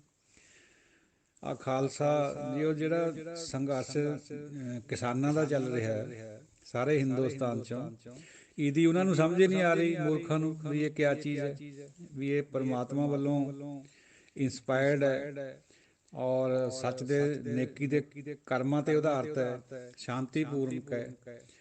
ਉਹ ਇਹਨੂੰ ਬਹੁਤ ਚਾਲਾਂ ਚੱਲੀਆਂ ਇੱਧਰੋਂ ਉੱਧਰੋਂ ਘੁਮਾ ਕੇ ਵੀ ਇਹ ਤਾਂ ਜੀ ਬਾਹਰ ਤੋਂ ਸੰਚਾਲਿਤ ਹੈ, ਪੈਸੇ ਬਾਹਰੋਂ ਆਉਂਦੇ ਹੈ, ਹੋਰ ਪਤਾ ਨਹੀਂ ਕਿਆ ਕਿਆ। ਪਰਮਾਤਮਾ ਨੇ ਸਾਰਾ ਕੁਛ ਫੇਲ ਕਰਕੇ ਰੱਖ ਦਿੱਤਾ ਉਹਨਾਂ ਦਾ। ਕਦੇ ਕਹਿੰਦੇ ਸੀਗੇ ਇੱਕ ਪੰਜਾਬ ਦਾ ਹੈ, ਕਦੇ ਕਹਿੰਦੇ ਸੀਗੇ ਵੀ ਚਲੋ ਹੁਣ ਹਰਿਆਣਾ ਸ਼ਾਮਲ ਹੋ ਗਿਆ। ਹੁਣ ਕੁਛ ਕਹਿ ਹੀ ਨਹੀਂ ਸਕਦੇ ਕਿਉਂਕਿ ਸਾਰੀਆਂ ਸਟੇਟਾਂ ਸ਼ਾਮਲ ਹੋ ਗਈਆਂ, ਸਾਰੇ ਆ ਕੇ ਬੈਠ ਗਏ। ਚਲੋ ਇਹ ਸੋਚ ਹੁੰਦੀ ਹੈ ਬੰਦੇ ਦੀ। ਸਿੱਖੀ ਦੀ ਸੋਚ ਹੀ ਇਹੀ ਹੈ ਵੀ ਜ਼ੁਲਮ ਦੇ ਬਰਖਲਾਫ ਲੜਨਾ ਹੀ ਲੜਨਾ। ਔਰ ਕਿੰਨੇ 100 ਸਾਲ ਹੋ ਗਏ ਦੇਖ ਲਓ, ਖਾਲਸਾ ਉਸੇ ਤਰ੍ਹਾਂ ਚੱਲਿਆ ਆ ਰਿਹਾ। ਇੰਸਪੀਰੇਸ਼ਨ ਗੁਰੂ ਸਾਹਿਬ ਦੀ ਹੈ। ਦੇ ਸ਼ਿਵਾ ਵਰ ਮੋਹੇ ਇਹ ਸ਼ੁਭ ਕਰਮਨ ਤੇ ਕਬਹੂ ਨਾ ਟਲ। ਤੋ ਇਹ ਜਿਹੜੇ ਸਿਧਾਂਤ ਹੈ ਨਿਰੋਲ ਗੁਰਮਤ ਦੇ, ਰੂਹਾਨੀਅਤ ਦੇ, ਨੂਰਾਨੀਅਤ ਦੇ, ਇਹਨਾਂ ਨੂੰ ਸਮਝਣਾ ਹਰ ਬੰਦੇ ਦੇ ਵੱਸ ਦੀ ਗੱਲ ਨਹੀਂ। ਉਹ ਬੁੱਧੀ ਨਾਲ ਪਰਖਦੇ ਹੈ, ਅੰਕਲਨ ਕਰਦੇ ਇਹਨਾਂ ਦਾ। ਬੁੱਧੀ ਨਾਲ ਇਹ ਸਮਝੇ ਨਹੀਂ ਜਾ ਸਕਦੇ। ਇਹ ਤਾਂ ਬਹੁਤ ਮਹਾਰਾਜ ਕਿਰਪਾ ਕਰ ਦੇਵੇ ਕਿਸੇ ਬੰਦੇ ਦੇ ਉੱਤੇ, ਸਮਝ ਆ ਜਾਏ ਗੁਰੂ ਸਾਹਿਬ ਦੇ ਸੰਦੇਸ਼ ਦੀ, ਉਹ ਸਮਝ ਸਕਦੇ। ਜਾਣਦੇ ਹੈ ਉਹ ਵੀ ਜਿਹੜਾ ਲੰਗਰ ਦੀ ਪ੍ਰਥਾ ਹੈ ਇਹ ਗੁਰੂ ਸਾਹਿਬਾਨ ਨੇ ਚਲਾਈ ਹੈ, ਬਹੁਤ ਨੇਕ ਚੀਜ਼ ਹੈ। ਸਭ ਨੂੰ ਲੰਗਰ ਦਿੰਦੇ ਆ। ਹੁਣ ਪਿੱਛੇ ਕਰੋਨੇ ਦੇ ਵਿੱਚ ਕਿੰਨੇ ਹੀ ਭੁੱਖਿਆਂ ਨੰਗਿਆਂ ਨੂੰ ਗੁਰਦੁਆਰੇ ਸਾਹਿਬਾਨਾਂ ਨੇ ਸਾਂਭਿਆ ਦੁਨੀਆ ਦੇ ਵਿੱਚ। ਜਾਣਦੇ ਹੋਏ ਵੀ ਇਹਨੂੰ ਮਿਸ ਇੰਟਰਪ੍ਰੇਟ ਕਰਦੇ ਆ ਬਾਤ ਨੂੰ, ਵੀ ਲੰਗਰ ਵਿੱਚ ਪੈਸਾ ਬਾਹਰੋਂ ਆਉਂਦਾ ਜੀ। ਉਹ ਲੰਗਰ ਵਿੱਚ ਤਾਂ ਗੁਰੂ ਬਾਬੇ ਦਾ ਲੰਗਰ ਹੈ, ਤਾਂ ਮੁੱਕਣਾ ਹੀ ਨਹੀਂ ਕਦੇ ਦੁਨੀਆ ਭਰ 'ਚ। 20 ਰੁਪਏ ਨਾਲ ਸ਼ੁਰੂ ਹੋਇਆ, ਪਤਾ ਹੀ ਨਹੀਂ ਹੁਣ ਕਿੰਨੇ ਅਰਬਾਂ ਡਾਲਰਾਂ ਵਿੱਚ ਚਲਾ ਗਿਆ। ਇਹ ਮੁੱਕਣ ਵਾਲਾ ਨਹੀਂ ਕਦੇ ਵੀ। ਦੁਨੀਆ ਮੁੱਕ ਜੂ, ਇਹ ਲੰਗਰ ਨਹੀਂ ਮੁੱਕਣਾ ਬਾਬੇ ਦਾ। ਕੌਣ ਸਮਝਾਵੇ ਇਹਨਾਂ ਨਦਾਨਾਂ ਨੂੰ। ਹੋਰ ਗੱਲਾਂ ਬੁੱਧੀ ਨਾਲ ਘੜੀ ਜਾਂਦੇ ਬਿਨਾਂ ਮਤਲਬ ਦੀਆਂ। ਜੇ ਸਮਝ ਆ ਜਾਵੇ, ਜਿੰਨੀ ਜਲਦੀ ਆ ਗਈ ਉਨਾ ਚੰਗੀ ਬਾਤ ਹੈ। ਆਉਂਦੀ ਹੁੰਦੀ ਨਹੀਂ ਵੈਸੇ ਡੰਡੇ ਤੋਂ ਬਿਨਾਂ। ਮੂਰਖ ਗੰਢ ਪਵੇ ਮੂੰਹ ਮਾਰ। ਮੂਰਖ ਨੂੰ ਤਾਂ ਜਦ ਮੂੰਹ ਪਰ ਪੈਂਦੀ ਹੈ ਨਾ, ਬਦਾਨ ਪੈਂਦਾ, ਜਦੇ ਸਮਝ ਆਉਂਦੀ ਹੁੰਦੀ ਹੈ। ਤੋ ਮਹਾਰਾਜ ਬਖਸ਼ੇ ਸ਼ਾਂਤੀ। ਖਾਲਸੇ ਦਾ ਬਿਰਦ ਜਿਹੜਾ ਉਹ ਦੰਗਾ ਕਰਨਾ ਨਹੀਂ ਹੁੰਦਾ, ਖਾਲਸੇ ਦਾ ਬਿਰਦ ਸ਼ਾਂਤੀ ਵਰਤਾਉਣਾ ਹੁੰਦਾ ਹੈ। ਉਹ ਸ਼ਾਂਤੀ ਕਿਰਪਾਨ ਚੋਂ ਨਿਕਲਦੀ ਹੈ, ਕਿਰਪਾ ਚੋਂ, ਤਲਵਾਰ ਚੋਂ ਨਹੀਂ ਨਿਕਲਦੀ। ਤਲਵਾਰ ਹਮੇਸ਼ਾ ਜ਼ੁਲਮ ਕਰਦੀ ਹੈ। ਤੋ ਕਿਰਪਾਨ ਖਾਲਸਾ ਜਦੋਂ ਪਕੜਦਾ ਹੱਥ ਵਿੱਚ ਨੰਗੀ, ਤਾਂ ਉਹ ਜ਼ੁਲਮ ਨੂੰ ਨਾਸ ਕਰਕੇ ਸ਼ਾਂਤੀ ਵਰਤਾਉਣ ਖਾਤਰ ਹੁੰਦੀ ਹੈ। ਇਹਨੂੰ ਲੋਕ ਇੰਟਰਪ੍ਰੇਟ ਕਰਦੇ ਆ ਵੀ ਖਾਲਸਾ ਤਾਂ ਧੱਕਾ ਕਰਦਾ ਜੀ, ਜ਼ੁਲਮ ਕਰਦਾ। ਨੋ, ਖਾਲਸਾ ਕਦੇ ਵੀ ਧੱਕਾ ਨਹੀਂ ਕਰਦਾ। ਮਜ਼ਲੂਮ ਦੀ ਰਾਖੀ ਖਾਤਰ ਇਹ ਬਾਹਰ ਨਿਕਲਦੀ ਹੈ ਮਿਆਨ ਤੋਂ। ਦਿਓ ਆਗੇ, ਅੱਜ ਸਮਾਪਤੀ ਵੀ ਹੈ। ਸਾਧ ਸੰਗਤ ਜੀਓ, ਵਿਚਾਰਾਂ ਹੋਈਆਂ। ਸਮੁੱਚਾ ਭਾਵ ਕੋਸ਼ਿਸ਼ ਕਰੀ ਆਸਾ ਕੀ ਵਾਰ ਦਾ ਬਾਹਰ ਲਿਆਉਣ ਖਾਤਰ, ਮਨਾਂ 'ਚ ਵਸਾਉਣ ਖਾਤਰ। ਬਾਕੀ ਬਸਣਾ ਨਾ ਬਸਣਾ ਇਹ ਬੰਦੇ ਦੇ ਵੱਸ ਨਹੀਂ ਹੈ, ਇਹ ਪਰਮਾਤਮਾ ਦੇ ਵੱਸ 'ਚ ਹੈ। ਆਪ ਜੀ ਵੀ ਵਿਚਾਰ ਵਿੱਚ ਕਰਦੇ ਰਹੇ ਹੋ, ਸੁਣਨ ਵਾਲੇ ਸਰੋਤਿਆਂ ਨੇ ਸੁਣੀ ਹੈ। ਮਹਾਰਾਜ ਥਾਂ ਪਾ ਦੇਵੇ, ਸਾਨੂੰ ਸਮਝ ਆ ਜੇ। ਪਹਿਲਾਂ ਸਮਝ ਆ ਜੇ ਵਿਚਾਰ ਦੀ, ਫਿਰ ਅਸੀਂ ਉਹਦੇ ਉੱਤੇ ਚੱਲ ਸਕੀਏ। ਸਾਡੇ ਉੱਤੇ ਕਿਰਪਾ ਰੱਖੇ, ਕਿਰਪਾ ਵਰਸਾਵੇ ਮਹਾਰਾਜ। ਕਿਰਪਾ ਤਾਂ ਵੈਸੇ ਹੈ, ਜਿਹੜੇ ਵਿਚਾਰਾਂ ਨੂੰ ਇੱਕ ਨਾਲ ਸੁਣਦੇ ਕਰਦੇ ਆ, ਪਰ ਹੋਰ ਵਿਚਾਰ ਦੇ ਦੇਵੇ, ਨਾਮ ਵੀ ਪ੍ਰਗਟ ਹੋਵੇ। ਇਹ ਯਾਚਨਾ ਹੈ ਗੁਰੂ ਸਾਹਿਬ ਦੇ ਅੱਗੇ। ਕੋਈ ਅਪਸ਼ਬਦ ਦੀ ਖਿਮਾ ਦਿਓ ਅਸੀਸ। ਵਾਹਿਗੁਰੂ ਜੀ ਕਾ ਖਾਲਸਾ, ਵਾਹਿਗੁਰੂ ਜੀ ਕੀ ਫਤਿਹ। ਵਾਹਿਗੁਰੂ ਜੀ ਕਾ ਖਾਲਸਾ, ਵਾਹਿਗੁਰੂ ਜੀ ਕੀ ਫਤਿਹ। ਭਾਈ ਸੁਰਿੰਦਰ ਜੀਓ, ਇਹ ਪਤਾ ਨਹੀਂ ਕਿਹਦੇ ਅਰਥ ਕੀਤੇ ਹੋਏ ਆ ਤੁਸੀਂ, ਜਿਹੜਾ ਇਹ ਕੋਟ ਕਰੇ ਉਰੇ। ਇਹਨੂੰ ਧਿਆਨ ਨਾਲ ਦੇਖਿਓ। ਖੰਭ ਨਾ ਹੋਣ ਕਰਕੇ ਆਉਂਦਾ ਜਾਂਦਾ ਨਜ਼ਰ ਨਹੀਂ ਆਇਆ। ਵਿਆਕਰਨ ਤੋਂ ਅਣਜਾਣ ਹੈ ਇਹ ਬੰਦਾ, ਜਿਹਦੇ ਵੀ ਅਰਥ ਕਰੇ ਹੋਏ ਆ। ਮੈਨੂੰ ਨਹੀਂ ਪਤਾ ਮਹਾਰਾਜ ਕਿਹਨੇ ਕਰੇ ਹੋਏ ਆ, ਪਰ ਵਿਆਕਰਨ ਦੀ ਅਣਹੋਂਦ ਹੈ। ਕਿਉਂਕਿ ਨਜ਼ਰ ਨਹੀਂ ਆਏ ਸ਼ਬਦ ਚਾਹੀਦਾ ਸੀ, ਕਿਉਂਕਿ ਪੰਛੀ ਦੋ ਹੈ, ਦੋਏ ਪੰਖੇਰੂਆ ਹੈ। ਉਹਨਾਂ ਨੇ ਇੱਕ ਵਚਨ 'ਚ ਕਰ ਦਿੱਤੇ। ਖੰਭ ਨਾ ਹੋਣ ਕਰਕੇ ਆਉਂਦਾ ਜਾਂਦਾ ਨਜ਼ਰ ਨਹੀਂ ਆਇਆ, ਚਾਹੀਦਾ ਸੀ ਨਜ਼ਰ ਨਹੀਂ ਆਏ ਜਾਂ ਆਉਂਦੇ। ਚਲੋ ਇਹ ਤਾਂ ਹੋਇਆ ਵਿਆਕਰਨ ਦੇ ਹਿਸਾਬ ਨਾਲ ਵੀ ਸਹੀ ਨਹੀਂ ਹੈ। ਦੂਜੀ ਗੱਲ, ਜਿਹੜਾ ਸੰਸਾਰ ਰੂਪੀ ਦਰਖਤ ਕਿਹਾ ਗਿਆ, ਰੁੱਖ ਕਿਹਾ ਗਿਆ, ਤੇ ਮਨੁੱਖ ਵੀ ਤਾਂ ਸੰਸਾਰ ਵਿੱਚ ਹੀ ਆਉਂਦਾ। ਮਨੁੱਖ ਫਲ ਥੋੜ੍ਹੀ ਹੈ ਸੰਸਾਰ ਦਾ।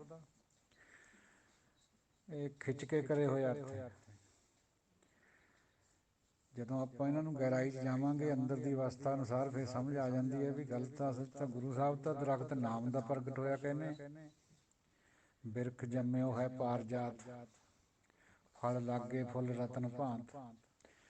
ਜਾਂ ਜਿਵੇਂ ਉੱਪਰ ਵਿਚਾਰ ਆਈ ਹੈ ਵੀ ਸਹਿਜ ਸੁਨ ਇੱਕ ਬਿਰਬਾ ਉਪਜਿਆ, ਧਰਤੀ ਜਲ ਹਰ ਸੋਖਿਆ। ਉਹ ਸਹਿਜ ਸੁਨ ਦੀ ਅਵਸਥਾ 'ਚ ਅੰਦਰ ਜਦੋਂ ਨਾਮ ਪ੍ਰਗਟ ਹੁੰਦਾ ਉਹਨੂੰ ਦਰਖਤ ਨਾਲ ਤਸ਼ਬੀਹ ਦਿੱਤੀ ਹੈ ਗੁਰੂ ਸਾਹਿਬ ਨੇ ਵੀ, ਕਬੀਰ ਜੀ ਨੇ ਵੀ, ਸੁਲਤਾਨ ਬਾਹੂ ਨੇ ਵੀ, ਚੰਬੇ ਦੀ ਬੂਟੀ ਨਾਲ ਤਸ਼ਬੀਹ ਦਿੱਤੀ ਹੈ। ਤੋ ਨਾਮ ਦੇ ਦਰਖਤ ਦਾ ਇੱਕੋ ਹੀ ਫਲ ਹੈ, ਉਹ ਨਾਮ ਹੈ, ਅੰਮ੍ਰਿਤ ਹੈ, ਉਹ ਵਿਸ਼ ਨਹੀਂ ਹੈ। ਮਾਇਆ ਦਾ ਜਿਹੜਾ ਬੂਟਾ ਹੈ ਉਹਨੂੰ ਦੋ ਫਲ ਲੱਗਦੇ ਹੈ ਹਮੇਸ਼ਾ, ਇੱਕ ਅੰਮ੍ਰਿਤ ਇੱਕ ਵਿਸ਼, ਇੱਕ ਚੰਗਾ ਇੱਕ ਮੰਦਾ। ਇੱਕ ਜਿਹਨੂੰ ਆਪਾਂ ਕਹਿੰਦੇ ਹਾਂ ਵੀ ਕਿਹੜਾ ਸ਼ਬਦ ਵਰਤਿਆ ਜਾਵੇ, ਗੁੱਡ ਐਂਡ ਈਵਲ। ਇਹ ਦੋ ਕਿਸਮ ਦੇ ਫਲ ਲੱਗਦੇ ਮਾਇਆ ਦੇ ਬੂਟੇ ਨੂੰ, ਗੁਣ ਵੀ ਲੱਗਦੇ ਅਵਗੁਣ ਵੀ ਲੱਗਦੇ। ਮਨੁੱਖਾ ਸਰੀਰ ਇੱਕ ਨੇ ਬਣਿਆ ਹੋਇਆ ਹੈ। ਉਹ ਜਿਹੜਾ ਨਾਮ ਦਾ ਬੂਟਾ ਹੈ ਉਹਨੂੰ ਅਵਗੁਣ ਨਹੀਂ ਲੱਗਦਾ ਕੋਈ ਵੀ ਫਲ, ਉਹਨੂੰ ਕੇਵਲ ਗੁਣ ਦਾ ਫਲ ਲੱਗਣਾ, ਮਿੱਠਾ ਫਲ ਲੱਗਣਾ, ਅੰਮ੍ਰਿਤ ਰੂਪੀ ਫਲ ਲੱਗਣਾ। ਉਹਦੀ ਵਿਚਾਰ ਹੋ ਰਹੀ ਹੈ। ਸਰੀਰ ਤਾਂ ਖੁਦ ਸੰਸਾਰ ਦਾ ਹਿੱਸਾ, ਇਹ ਦਰਖਤ ਨਹੀਂ ਹੈ ਨਾ, ਇਹ ਜਿਹੜਾ ਮਨੁੱਖੀ ਸਰੀਰ ਹੈ ਉਹਦਾ ਫਲ ਹੈ ਸੰਸਾਰ ਦਾ। ਬਾਕੀ ਆਪ ਜੀ ਜਿਵੇਂ ਵੀ ਸਮਝੋ, ਕਿਉਂਕਿ ਫਿਰ ਉਹੀ ਗੱਲ ਆ ਜਾਂਦੀ ਹੈ ਵੀ ਅਰਥ ਕਰਨ ਵਾਲਿਆਂ ਦੀ ਆਪਣੀ ਆਪਣੀ ਅਵਸਥਾ ਹੈ। ਜਿਹਨੂੰ ਵਿਆਕਰਨ ਦੀ ਨਹੀਂ ਸੋਝੀ ਹੈ ਉਹ ਅਰਥ ਸਹੀ ਕਰ ਹੀ ਨਹੀਂ ਸਕਦਾ, ਕਿਤੇ ਨਾ ਕਿਤੇ ਫਸ ਜਾਂਦਾ। ਦੇਖੋ ਹੁਣ ਇਸ ਗੱਲ ਵਿੱਚ ਇਹ ਗੱਲ ਪ੍ਰਗਟ ਹੁੰਦੀ ਹੈ ਵੀ ਉਹ ਖੰਭ ਨਾ ਹੋਣ ਕਰਕੇ ਆਉਂਦਾ ਜਾਂਦਾ ਨਜ਼ਰ ਨਹੀਂ ਆਇਆ। ਇਹ ਤਾਂ ਇੱਕ ਦੀ ਗੱਲ ਹੋਈ ਹੈ, ਨਜ਼ਰ ਨਹੀਂ ਆਇਆ। ਪੰਖੀ ਤਾਂ ਦੋ ਹੈ, ਆਪ ਜਾਤ ਨਾ ਦਿਸ ਹੀ ਪੜ੍ਹਨਾ ਪੈਣਾ ਇਹ ਸ਼ਬਦ ਨੂੰ। ਆਉਂਦੇ ਜਾਂਦੇ ਦਿਸਦੇ ਨਹੀਂ ਹਨ, ਨਾ ਪਰ ਪੰਖੀ ਤਾਂ ਹੈ, ਨਾ ਉਹਨਾਂ ਦੇ ਖੰਭ ਹੈ। ਚਲੋ ਆਪ ਜੀ ਨੇ ਵੀ ਜ਼ਰੂਰ ਕਿਤੋਂ ਕੋਟ ਕਰਿਆ ਹੋਇਆ ਇਹ ਅਰਥ ਹੈਗੇ, ਕਿਸੇ ਨੇ ਕੀਤੇ ਹੋਏ ਦੱਸ ਰਹੇ ਨੂੰ ਹੁਣ ਇਸ ਟਾਈਮ ਖਿਆਲ ਨਹੀਂ ਆ ਰਿਹਾ ਵੀ ਇਹ ਕਿਹਦੇ ਅਰਥ ਹੈ। ਵਾਹਿਗੁਰੂ ਜੀ ਕਾ ਖਾਲਸਾ, ਵਾਹਿਗੁਰੂ ਜੀ ਕੀ ਫਤਿਹ। ਵਾਹਿਗੁਰੂ ਜੀ ਕਾ ਖਾਲਸਾ, ਵਾਹਿਗੁਰੂ ਜੀ ਕੀ ਫਤਿਹ। ਗਰੁੱਪ ਮੈਂਬਰ ਸਾਹਿਬਾਨ, ਆਪ ਜੀ ਨਾਲ ਇੱਕ ਵਿਚਾਰ ਕਰਨੀ ਹੈ। Einstein theory of relativity science ਦਾ ਸਬਜੈਕਟ ਹੈ, ਪਰ ਆਪ ਜੀ ਨੂੰ ਵੀ ਥੋੜ੍ਹੀ ਬਹੁਤਾ ਇਹਦੇ ਬਾਰੇ 'ਚ ਪਤਾ ਲੱਗ ਜਾਊ ਔਰ ਗੁਰਬਾਣੀ ਪਰ ਕਿਵੇਂ ਲਾਗੂ ਹੁੰਦੀ ਹੈ ਇਹ ਵੀ ਵਿਚਾਰ ਕਰਨੀ ਹੈ। ਆਇਨਸਟਾਈਨ ਤੋਂ ਪਹਿਲਾਂ ਸਾਇੰਸ ਵਿੱਚ ਇਹ ਮੰਨਿਆ ਜਾਂਦਾ ਸੀ ਵੀ ਜਿਵੇਂ ਟਾਈਮ ਐਂਡ ਸਪੇਸ ਹੈ ਵੀ ਇਹ ਜਿਹੜੀਆਂ ਹੈ ਇਹ ਬਦਲਦੀਆਂ ਨਹੀਂ ਹੈ। ਲਾਈਟ ਆਲਵੇਜ਼ ਟਰੈਵਲਸ ਇਨ ਸਟਰੇਟ ਲਾਈਨ, ਲਾਈਟ ਹਮੇਸ਼ਾ ਸਿੱਧੀਆਂ ਲਾਈਨਾਂ ਚੱਲਦੀ ਹੈ। ਪਰ ਆਇਨਸਟਾਈਨ ਨੇ ਇਹ ਗੱਲ ਪ੍ਰੂਵ ਕਰ ਦਿੱਤੀ ਵੀ ਕੋਈ ਵੀ ਚੀਜ਼ ਇਸ ਤਰ੍ਹਾਂ ਨਹੀਂ ਹੈ, ਐਬਸੋਲਿਊਟ ਵੀ ਹੈ ਨਹੀਂ ਤੇ ਰਿਲੇਟਿਵ ਵੀ ਹੈ, ਨੋਨ ਰਿਲੇਟਿਵ ਨਹੀਂ ਹੈ। ਮਤਲਬ ਇਹ ਵੀ ਜਦੋਂ ਇਹ ਲਾਈਟ ਟਰੈਵਲ ਕਰਦੀ ਹੈ ਹਾਲਾਂਕਿ ਸਿੱਧੀਆਂ ਲਾਈਨਾਂ 'ਚ, ਪਰ ਜਦੋਂ ਕਿਸੇ ਗ੍ਰਹਿ ਦੇ ਕੋਲ ਦੀ ਲੰਘਦੀ ਹੈ, ਇਹ ਜਿੰਨੇ ਵੀ 7-8 ਗ੍ਰਹਿ ਹੈ ਇਹਨਾਂ ਦੇ ਕੋਲ ਦੀ ਜਦ ਲੰਘਦੀ ਹੈ ਤਾਂ ਜਿਹੜੀ ਗ੍ਰੈਵੀਟੇਸ਼ਨਲ ਪੁੱਲ ਹੈ, ਜਿਹੜੀ ਗ੍ਰਹਿ ਦੀ ਗ੍ਰੈਵਿਟੀ ਕਰਕੇ ਪੁੱਲ ਹੁੰਦੀ ਹੈ, ਆਪਣੇ ਵੱਲ ਖਿੱਚਣ ਦੀ ਆਕਰਸ਼ਣ ਸ਼ਕਤੀ, ਗੁਰੂਤਾ ਸ਼ਕਤੀ ਹੁੰਦੀ ਹੈ, ਉਹਦੇ ਕਰਕੇ ਇਹ ਟਵਿਸਟ ਔਰ ਵਾਰਪ ਹੋ ਜਾਂਦੀ ਹੈ, ਯਾਨੀ ਮੁੜ ਜਾਂਦੀ ਹੈ ਥੋੜ੍ਹੀ ਜਿਹੀ, ਆਪਣਾ ਰਸਤਾ ਜਿਹੜਾ ਉਹਨੂੰ ਅਲੱਗਾ ਕਰ ਲੈਂਦੀ ਹੈ, ਬਦਲ ਦਿੰਦੀ ਹੈ। ਤਾਂ ਫਿਰ ਕਿਵੇਂ ਹੋਇਆ ਇਹ ਗੱਲ ਵੀ ਇਹ ਨੋਨ ਰਿਲੇਟਿਵ ਹੈ? ਇਹ ਵੀ ਰਿਲੇਟਿਵ ਹੈ, ਕਿਉਂਕਿ ਜੇ ਗ੍ਰਹਿ ਦੇ ਨਾਲ ਆ ਗਈ, ਕੋਲ ਆ ਗਈ ਤਾਂ ਉਹਦਾ ਰਸਤਾ ਬਦਲ ਜਾਣਾ। ਹਾਲਾਂਕਿ ਜਿੱਥੇ ਉੱਪਰ ਗ੍ਰਹਿ ਨਹੀਂ ਹੁੰਦੇ ਉੱਥੇ ਸਿੱਧੀਆਂ ਲਾਈਨਾਂ ਵੀ ਚੱਲਦੀਆਂ। ਇਸੇ ਤਰੀਕੇ ਨਾਲ ਟਾਈਮ ਦੀ ਵੀ ਗੱਲ ਹੈ, ਟਾਈਮ ਵੀ ਨੋਨ ਰਿਲੇਟਿਵ ਹੈ, ਆਪਣਾ ਰਿਲੇਟਿਵ ਹੈ, ਨੋਨ ਰਿਲੇਟਿਵ ਨਹੀਂ ਹੈ। ਹੁਣ ਸਾਧ ਸੰਗਤ ਜੀ ਆਪਾਂ ਇਹਦੀ ਵਿਆਖਿਆ ਕਰੀਏ ਗੁਰਬਾਣੀ ਦੇ ਉੱਤੇ ਵੀ ਕਿਵੇਂ ਲਾਗੂ ਹੁੰਦੀ ਹੈ। ਥੋੜ੍ਹਾ ਜਿਹਾ ਧਿਆਨ ਦਿਓ, ਸਮਝ ਆ ਜਾਏਗੀ, ਕੋਈ ਇਹੋ ਜਿਹੀ ਔਖੀ ਗੱਲ ਨਹੀਂ ਹੈ। ਦੇਖੋ ਜਿਹੜਾ ਜਪਣਾ ਹੈ, ਪੜ੍ਹਨਾ ਹੈ, ਜਾਂ ਕੋਈ ਵੀ ਧਾਰਮਿਕ ਕਰਮ ਕਰਨਾ ਹੈ, ਹੋਰ ਵੀ ਜਿਵੇਂ ਪੂਜਾ ਕਰਨੀ, ਚੜ੍ਹਾਉਣੀ ਇਸ਼ਟ ਦੇ ਮੂਹਰੇ ਕੋਈ ਮਠਿਆਈ ਵਗੈਰਾ ਰੱਖਣੇ, ਫਰੂਟਸ ਰੱਖਣੇ, ਜਾਂ ਕੋਈ ਸੁਗੰਧੀਆਂ ਵਾਲੀ ਚੀਜ਼ ਉੱਥੇ ਰੱਖਣੀ ਮੂਹਰੇ, ਇਨਸੈਂਸ ਕਹਿੰਦੇ ਜਿਹਨੂੰ। ਇਹ ਸਾਰੀਆਂ ਹੀ ਰਿਲੇਟਿਵ ਹੈ। ਕਿਸੇ ਟਾਈਮ ਵੱਧ ਕਰਦੇ ਹਾਂ, ਕਿਸੇ ਟਾਈਮ ਘੱਟ ਕਰਦੇ ਹਾਂ। ਕਿਵੇਂ? ਦੇਖੋ, ਆਪਾਂ ਰੱਬ ਦਾ ਨਾਂ ਲੈਂਦੇ, ਜਦੋਂ ਕਿਤੇ ਭੀੜ ਪੈ ਜਾਂਦੀ ਹੈ, ਕੋਈ ਬੱਚਾ ਬਿਮਾਰ ਹੋ ਜਾਏ, ਕੋਈ ਡੰਗਰ ਢਿੱਲਾ ਹੋ ਜਾਏ, ਤਾਂ ਆਪਾਂ ਬਹੁਤ ਸ਼ਿੱਦਤ ਨਾਲ ਵਾਹਿਗੁਰੂ ਵਾਹਿਗੁਰੂ ਵਾਹਿਗੁਰੂ ਕਰਦੇ ਹਾਂ। ਫਿਰ ਉਹਨੂੰ ਚਾਹੇ ਕੋਈ ਪਾਠ ਕਰੀਏ, ਬਹੁਤ ਜ਼ੋਰ ਨਾਲ ਕਰਦੇ ਹਾਂ।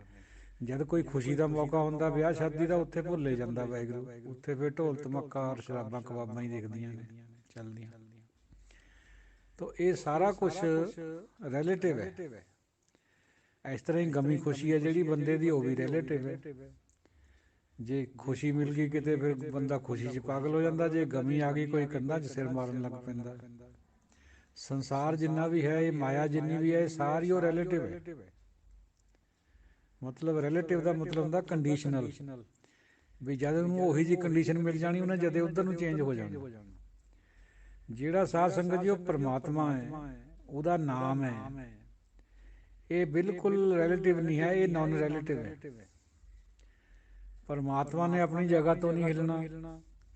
ਨਾਮ ਜਿਹਦੇ ਅੰਦਰ ਪੈਦਾ ਹੋ ਗਿਆ, ਉਹਨੇ ਚਰਖੜੀਆਂ ਤੇ ਨਹੀਂ ਡਰਨਾ, ਉਹਨੇ ਆਰਿਆਂ ਤੇ ਨਹੀਂ ਡਰਨਾ, ਕਿਉਂਕਿ ਉਹ ਐਬਸੋਲਿਊਟ ਹੈ, ਨੋਨ ਰਿਲੇਟਿਵ ਹੈ। ਰਿਲੇਟਿਵ ਚੀਜ਼ ਬਦਲ ਸਕਦੀ ਹੈ ਡਰਾਬੇ ਨਾਲ। ਦੁਨਿਆਵੀ ਬੰਦਾ ਡਰ ਸਕਦਾ ਚਰਖੜੀਆਂ ਤੋਂ। ਜਿਹੜਾ ਪਰਮਾਤਮਾ ਹੀ ਹੋ ਗਿਆ, ਜਿਹਦੇ ਅੰਦਰ ਨਾਮ ਚੱਲ ਪਿਆ, ਜਿਹੜਾ ਨੋਨ ਰਿਲੇਟਿਵ ਹੋ ਗਿਆ, ਉਹਨੂੰ ਕੋਈ ਨਹੀਂ ਡਰਾ ਸਕਦਾ। ਮਨਸੂਰ ਨੇ ਸੋਲੀ ਕਬੂਲ ਕਰ ਲਈ, ਸਰਮਦ ਨੇ ਗਰਦਨ ਕਟਾਉਣੀ ਕਬੂਲ ਕਰ ਲਈ, ਕਿਉਂਕਿ ਨੋਨ ਰਿਲੇਟਿਵ ਹੈ। ਇਹਦੇ ਨਾਲ ਨਾਲ ਪਰਮਾਤਮਈ ਨਾਮ ਔਰ ਗੁਰੂ ਸੰਤ, ਕੋਈ ਵਿਰਲਾ ਸੰਤ ਜਿਹੜਾ ਚੌਥੇ ਗੁਣ ਵਾਲਾ ਹੋਗਾ। ਇਹਨਾਂ ਤੋਂ ਬਿਨਾਂ ਜਦੋਂ ਮਨੁੱਖ ਦੀ ਮਨ ਵਿੱਚ ਭੇਂਟਾ ਹੁੰਦੀ ਹੈ ਗੁਰੂ ਨਾਲ, ਉਸ ਤੋਂ ਬਾਅਦ ਵਿੱਚ ਜੋ ਕੁਛ ਵੀ ਉਤਪੰਨ ਹੁੰਦਾ, ਜਿਵੇਂ ਨਿਰਮਲ ਭਾਉ ਦਾ ਪੈ ਜਾਣਾ, ਫਿਰ ਵਿਵੇਕ ਦਾ ਪੈਦਾ ਹੋ ਜਾਣਾ, ਫਿਰ ਬੈਰਾਗ ਦਾ ਪੈਦਾ ਹੋ ਜਾਣਾ, ਇਹ ਮਨ ਦੇ ਵਿੱਚ ਹੁੰਦੀਆਂ ਭੇਡਾਂ ਤੋਂ ਬਾਅਦ ਦੀਆਂ ਬਾਤਾਂ ਨੇ। ਇਹ ਸਾਰੀਆਂ ਵੀ ਨੋਨ ਰਿਲੇਟਿਵ ਨੇ। ਜੇ ਨਿਰਮਲ ਭਾਉ ਪੈ ਗਿਆ, ਉਹ ਹਮੇਸ਼ਾ ਰਹੂਗਾ, ਕਦੇ ਨਹੀਂ ਘਟੂਗਾ। ਜੇ ਬੈਰਾਗ ਆ ਗਿਆ, ਮਨ ਵਿੱਚ ਪੈਦਾ ਹੋ ਗਿਆ, ਤਾਂ ਬੈਰਾਗ ਹਮੇਸ਼ਾ ਰਹੂਗਾ। ਜੇ ਵਿਵੇਕ ਆ ਗਿਆ, ਤਾਂ ਉਹ ਹਮੇਸ਼ਾ ਰਹੂਗਾ। ਇਹ ਰਿਲੇਟਿਵਿਟੀ ਜਿਹੜੀ ਥਿਊਰੀ ਹੈ ਇਹਦੀ ਆਇਨਸਟਾਈਨ ਦੀ, ਉਹ ਇੱਥੇ ਗੁਰਬਾਣੀ ਪਰ ਵੀ ਉਕਣੇ ਲਾਗੂ ਹੁੰਦੀ ਹੈ। ਜਿਹੜੀਆਂ ਭੇਟਾਂ ਤੋਂ ਉਰੇ ਉਰੇ ਆਪਾਂ ਜੋ ਵੀ ਕੁਛ ਕਰਦੇ ਹਾਂ ਰੱਬ ਦੇ ਨਾਂ ਪਰ, ਅਵਲੇਸ਼ਨਸ, ਚੜਾਵਾ ਚੜਾਉਣਾ ਇਸ਼ਟ ਨੂੰ, ਤੀਰਥ ਕਰਨੇ ਕਰਾਉਣੇ, ਪਾਠ ਕਰਨਾ ਕਰਾਉਣਾ, ਵਿਆਕਰਨ ਦੀਆਂ ਸਟੱਡੀਆਂ, ਹਿਸਟਰੀ ਪੜ੍ਹ ਲੈਣੀ, ਜੋਗਰਾਫੀ, ਲੌਜਿਕ, ਜਿੰਨੀਆਂ ਵੀ ਪੜ੍ਹਾਈਆਂ ਦੁਨੀਆ ਦੀਆਂ, ਇਹ ਸਾਰੀਆਂ ਰਿਲੇਟਿਵ ਹੈ। ਇਹ ਕੰਡੀਸ਼ਨਲ ਹੈ। ਲੇਕਿਨ ਭੇਂਟਾ ਤੋਂ ਬਾਅਦ ਜੋ ਕੁਛ ਮਨ 'ਚ ਉਤਪੰਨ ਹੁੰਦਾ, ਉਹ ਪਲੱਸ ਰੱਬ ਤੇ ਨਾਮ, ਇਹ ਨੋਨ ਰਿਲੇਟਿਵ ਹੈ। ਇਹ ਜੇ ਨਾਮ ਵਾਲੇ ਬੰਦੇ ਨੂੰ ਸਿਰ ਦੇ ਉੱਤੇ ਆਰਾ ਵੀ ਚਲਾਉਂਗੇ, ਉਹਨੂੰ ਕੋਈ ਫਰਕ ਨਹੀਂ ਪੈਣਾ, ਕਿਉਂਕਿ ਉਹ ਕੰਡੀਸ਼ਨਲ ਹੈ ਹੀ ਨਹੀਂ। ਦੁਨੀਆਦਾਰ ਬੰਦਾ ਕੰਡੀਸ਼ਨਲ ਹੈ। ਪਹਿਲਾਂ ਉਹ ਬੋਲੀ ਜਾਊਗਾ ਗੌਰਮੈਂਟ ਦੇ ਵਰਖਲਾਫ, ਜੇ ਗੌਰਮੈਂਟ ਨੇ ਡੰਡਾ ਚੱਕ ਲਿਆ, ਅੰਦਰ ਬੰਦ ਕਰ ਲਿਆ, ਜਦੇ ਉਹਨੇ ਸਾਰਾ ਮੁੱਕਰ ਜਾਣਾ ਵੀ ਨਹੀਂ ਨਹੀਂ ਮੈਂ ਤਾਂ ਕਰਿਆ ਹੀ ਨਹੀਂ ਇੱਦਾਂ। ਉਹ ਰਿਲੇਟਿਵ ਹੈ। ਸੋ ਸਾਇੰਸ ਦੀ ਜਦ ਤੋਂ ਆਇਨਸਟਾਈਨ ਦੀ ਥਿਊਰੀ ਆਈ ਹੈ, ਸਾਇੰਸ ਸਾਰਾ ਕੁਛ ਹੀ ਚੇਂਜ ਹੋ ਕੇ ਸਾਇੰਸ ਦੇ ਅਸੂਲ ਬਦਲ ਗਏ। ਉਸ ਥਿਊਰੀ ਤੋਂ ਪਹਿਲਾਂ, ਰਿਲੇਟਿਵਿਟੀ ਤੋਂ ਪਹਿਲਾਂ, ਸਾਇੰਸਦਾਨ ਰੱਬ ਨੂੰ ਵੀ ਘੱਟ ਮੰਨਦੇ ਸੀ ਔਰ ਧਰਮ ਨੂੰ ਵੀ ਨਹੀਂ ਸੀ ਮੰਨਦੇ। ਹੁਣ ਜਦ ਤੋਂ ਇਹ ਰਿਲੇਟਿਵਿਟੀ ਦੀ ਥਿਊਰੀ ਆਈ ਹੈ, ਜਦ ਤੋਂ ਬਹੁਤ ਮਾਨਤਾ ਹੋ ਗਈ ਹੈ। ਪਤਾ ਲੱਗ ਗਿਆ ਵੀ ਜਿਹੜੀ ਚੀਜ਼ਾਂ ਨੂੰ ਅਸੀਂ ਐਬਸੋਲਿਊਟ ਮੰਨ ਰਹੇ ਹਾਂ, ਯਾਨੀ ਪਦਾਰਥਕ ਚੀਜ਼ਾਂ ਨੂੰ, ਉਹ ਹੈ ਹੀ ਨਹੀਂ, ਉਹ ਤਾਂ ਰਿਲੇਟਿਵ ਹੈ ਸਾਰੀਆਂ, ਉਹ ਤਾਂ ਬਦਲ ਜਾਂਦੀਆਂ ਘੜੀ 'ਚ। ਟਾਈਮ ਵੀ ਬਦਲ ਜਾਂਦਾ, ਸਪੇਸ ਵੀ ਬਦਲ ਜਾਂਦੀ ਹੈ।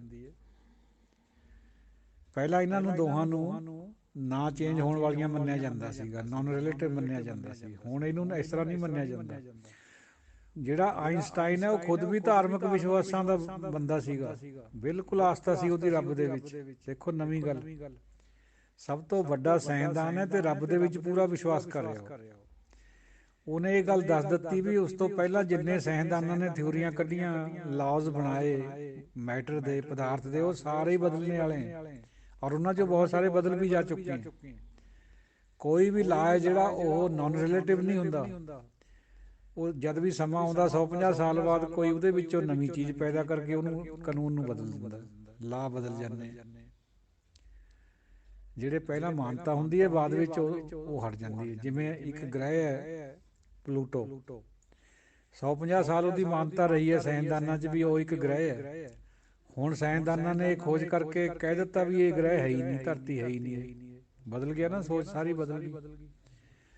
ਪਰ ਜਿਹੜੀ ਪਰਮਾਤਮਾਈ ਚੀਜ਼ ਹੈ, ਸੋਚ ਹੈ, ਉਹ ਨਹੀਂ ਕਦੇ ਵੀ ਬਦਲਦੀ, ਉਹ ਸਥਿਰ ਰਹੂਗੀ।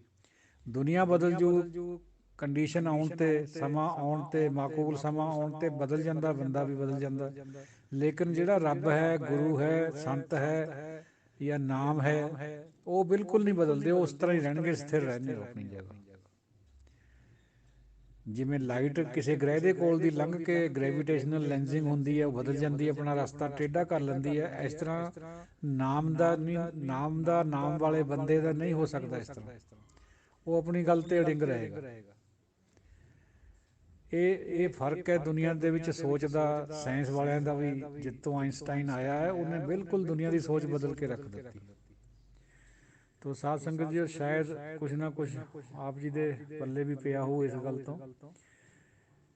ਬੜੀ ਔਖੀ ਹੈ ਇਹ ਸਮਝਣੀ ਸਮਝਾਉਣੀ, ਜਿਹੜੀ ਥਿਊਰੀ ਆਫ ਰਿਲੇਟਿਵਿਟੀ ਆਇਨਸਟਾਈਨ ਦੀ। ਜਿੰਨੀ ਕੁ ਸਮਝ ਆਈ ਹੈ ਦਾਸ ਨੂੰ, ਉਨੀ ਕੁ ਆਪ ਜੀ ਨਾਲ ਬਿਆਨ ਕਰੀਏ। ਕੋਈ ਅਪਸ਼ਬਦ ਦੀ ਖਿਮਾ। ਵਾਹਿਗੁਰੂ ਜੀ ਕਾ ਖਾਲਸਾ, ਵਾਹਿਗੁਰੂ ਜੀ ਕੀ ਫਤਿਹ।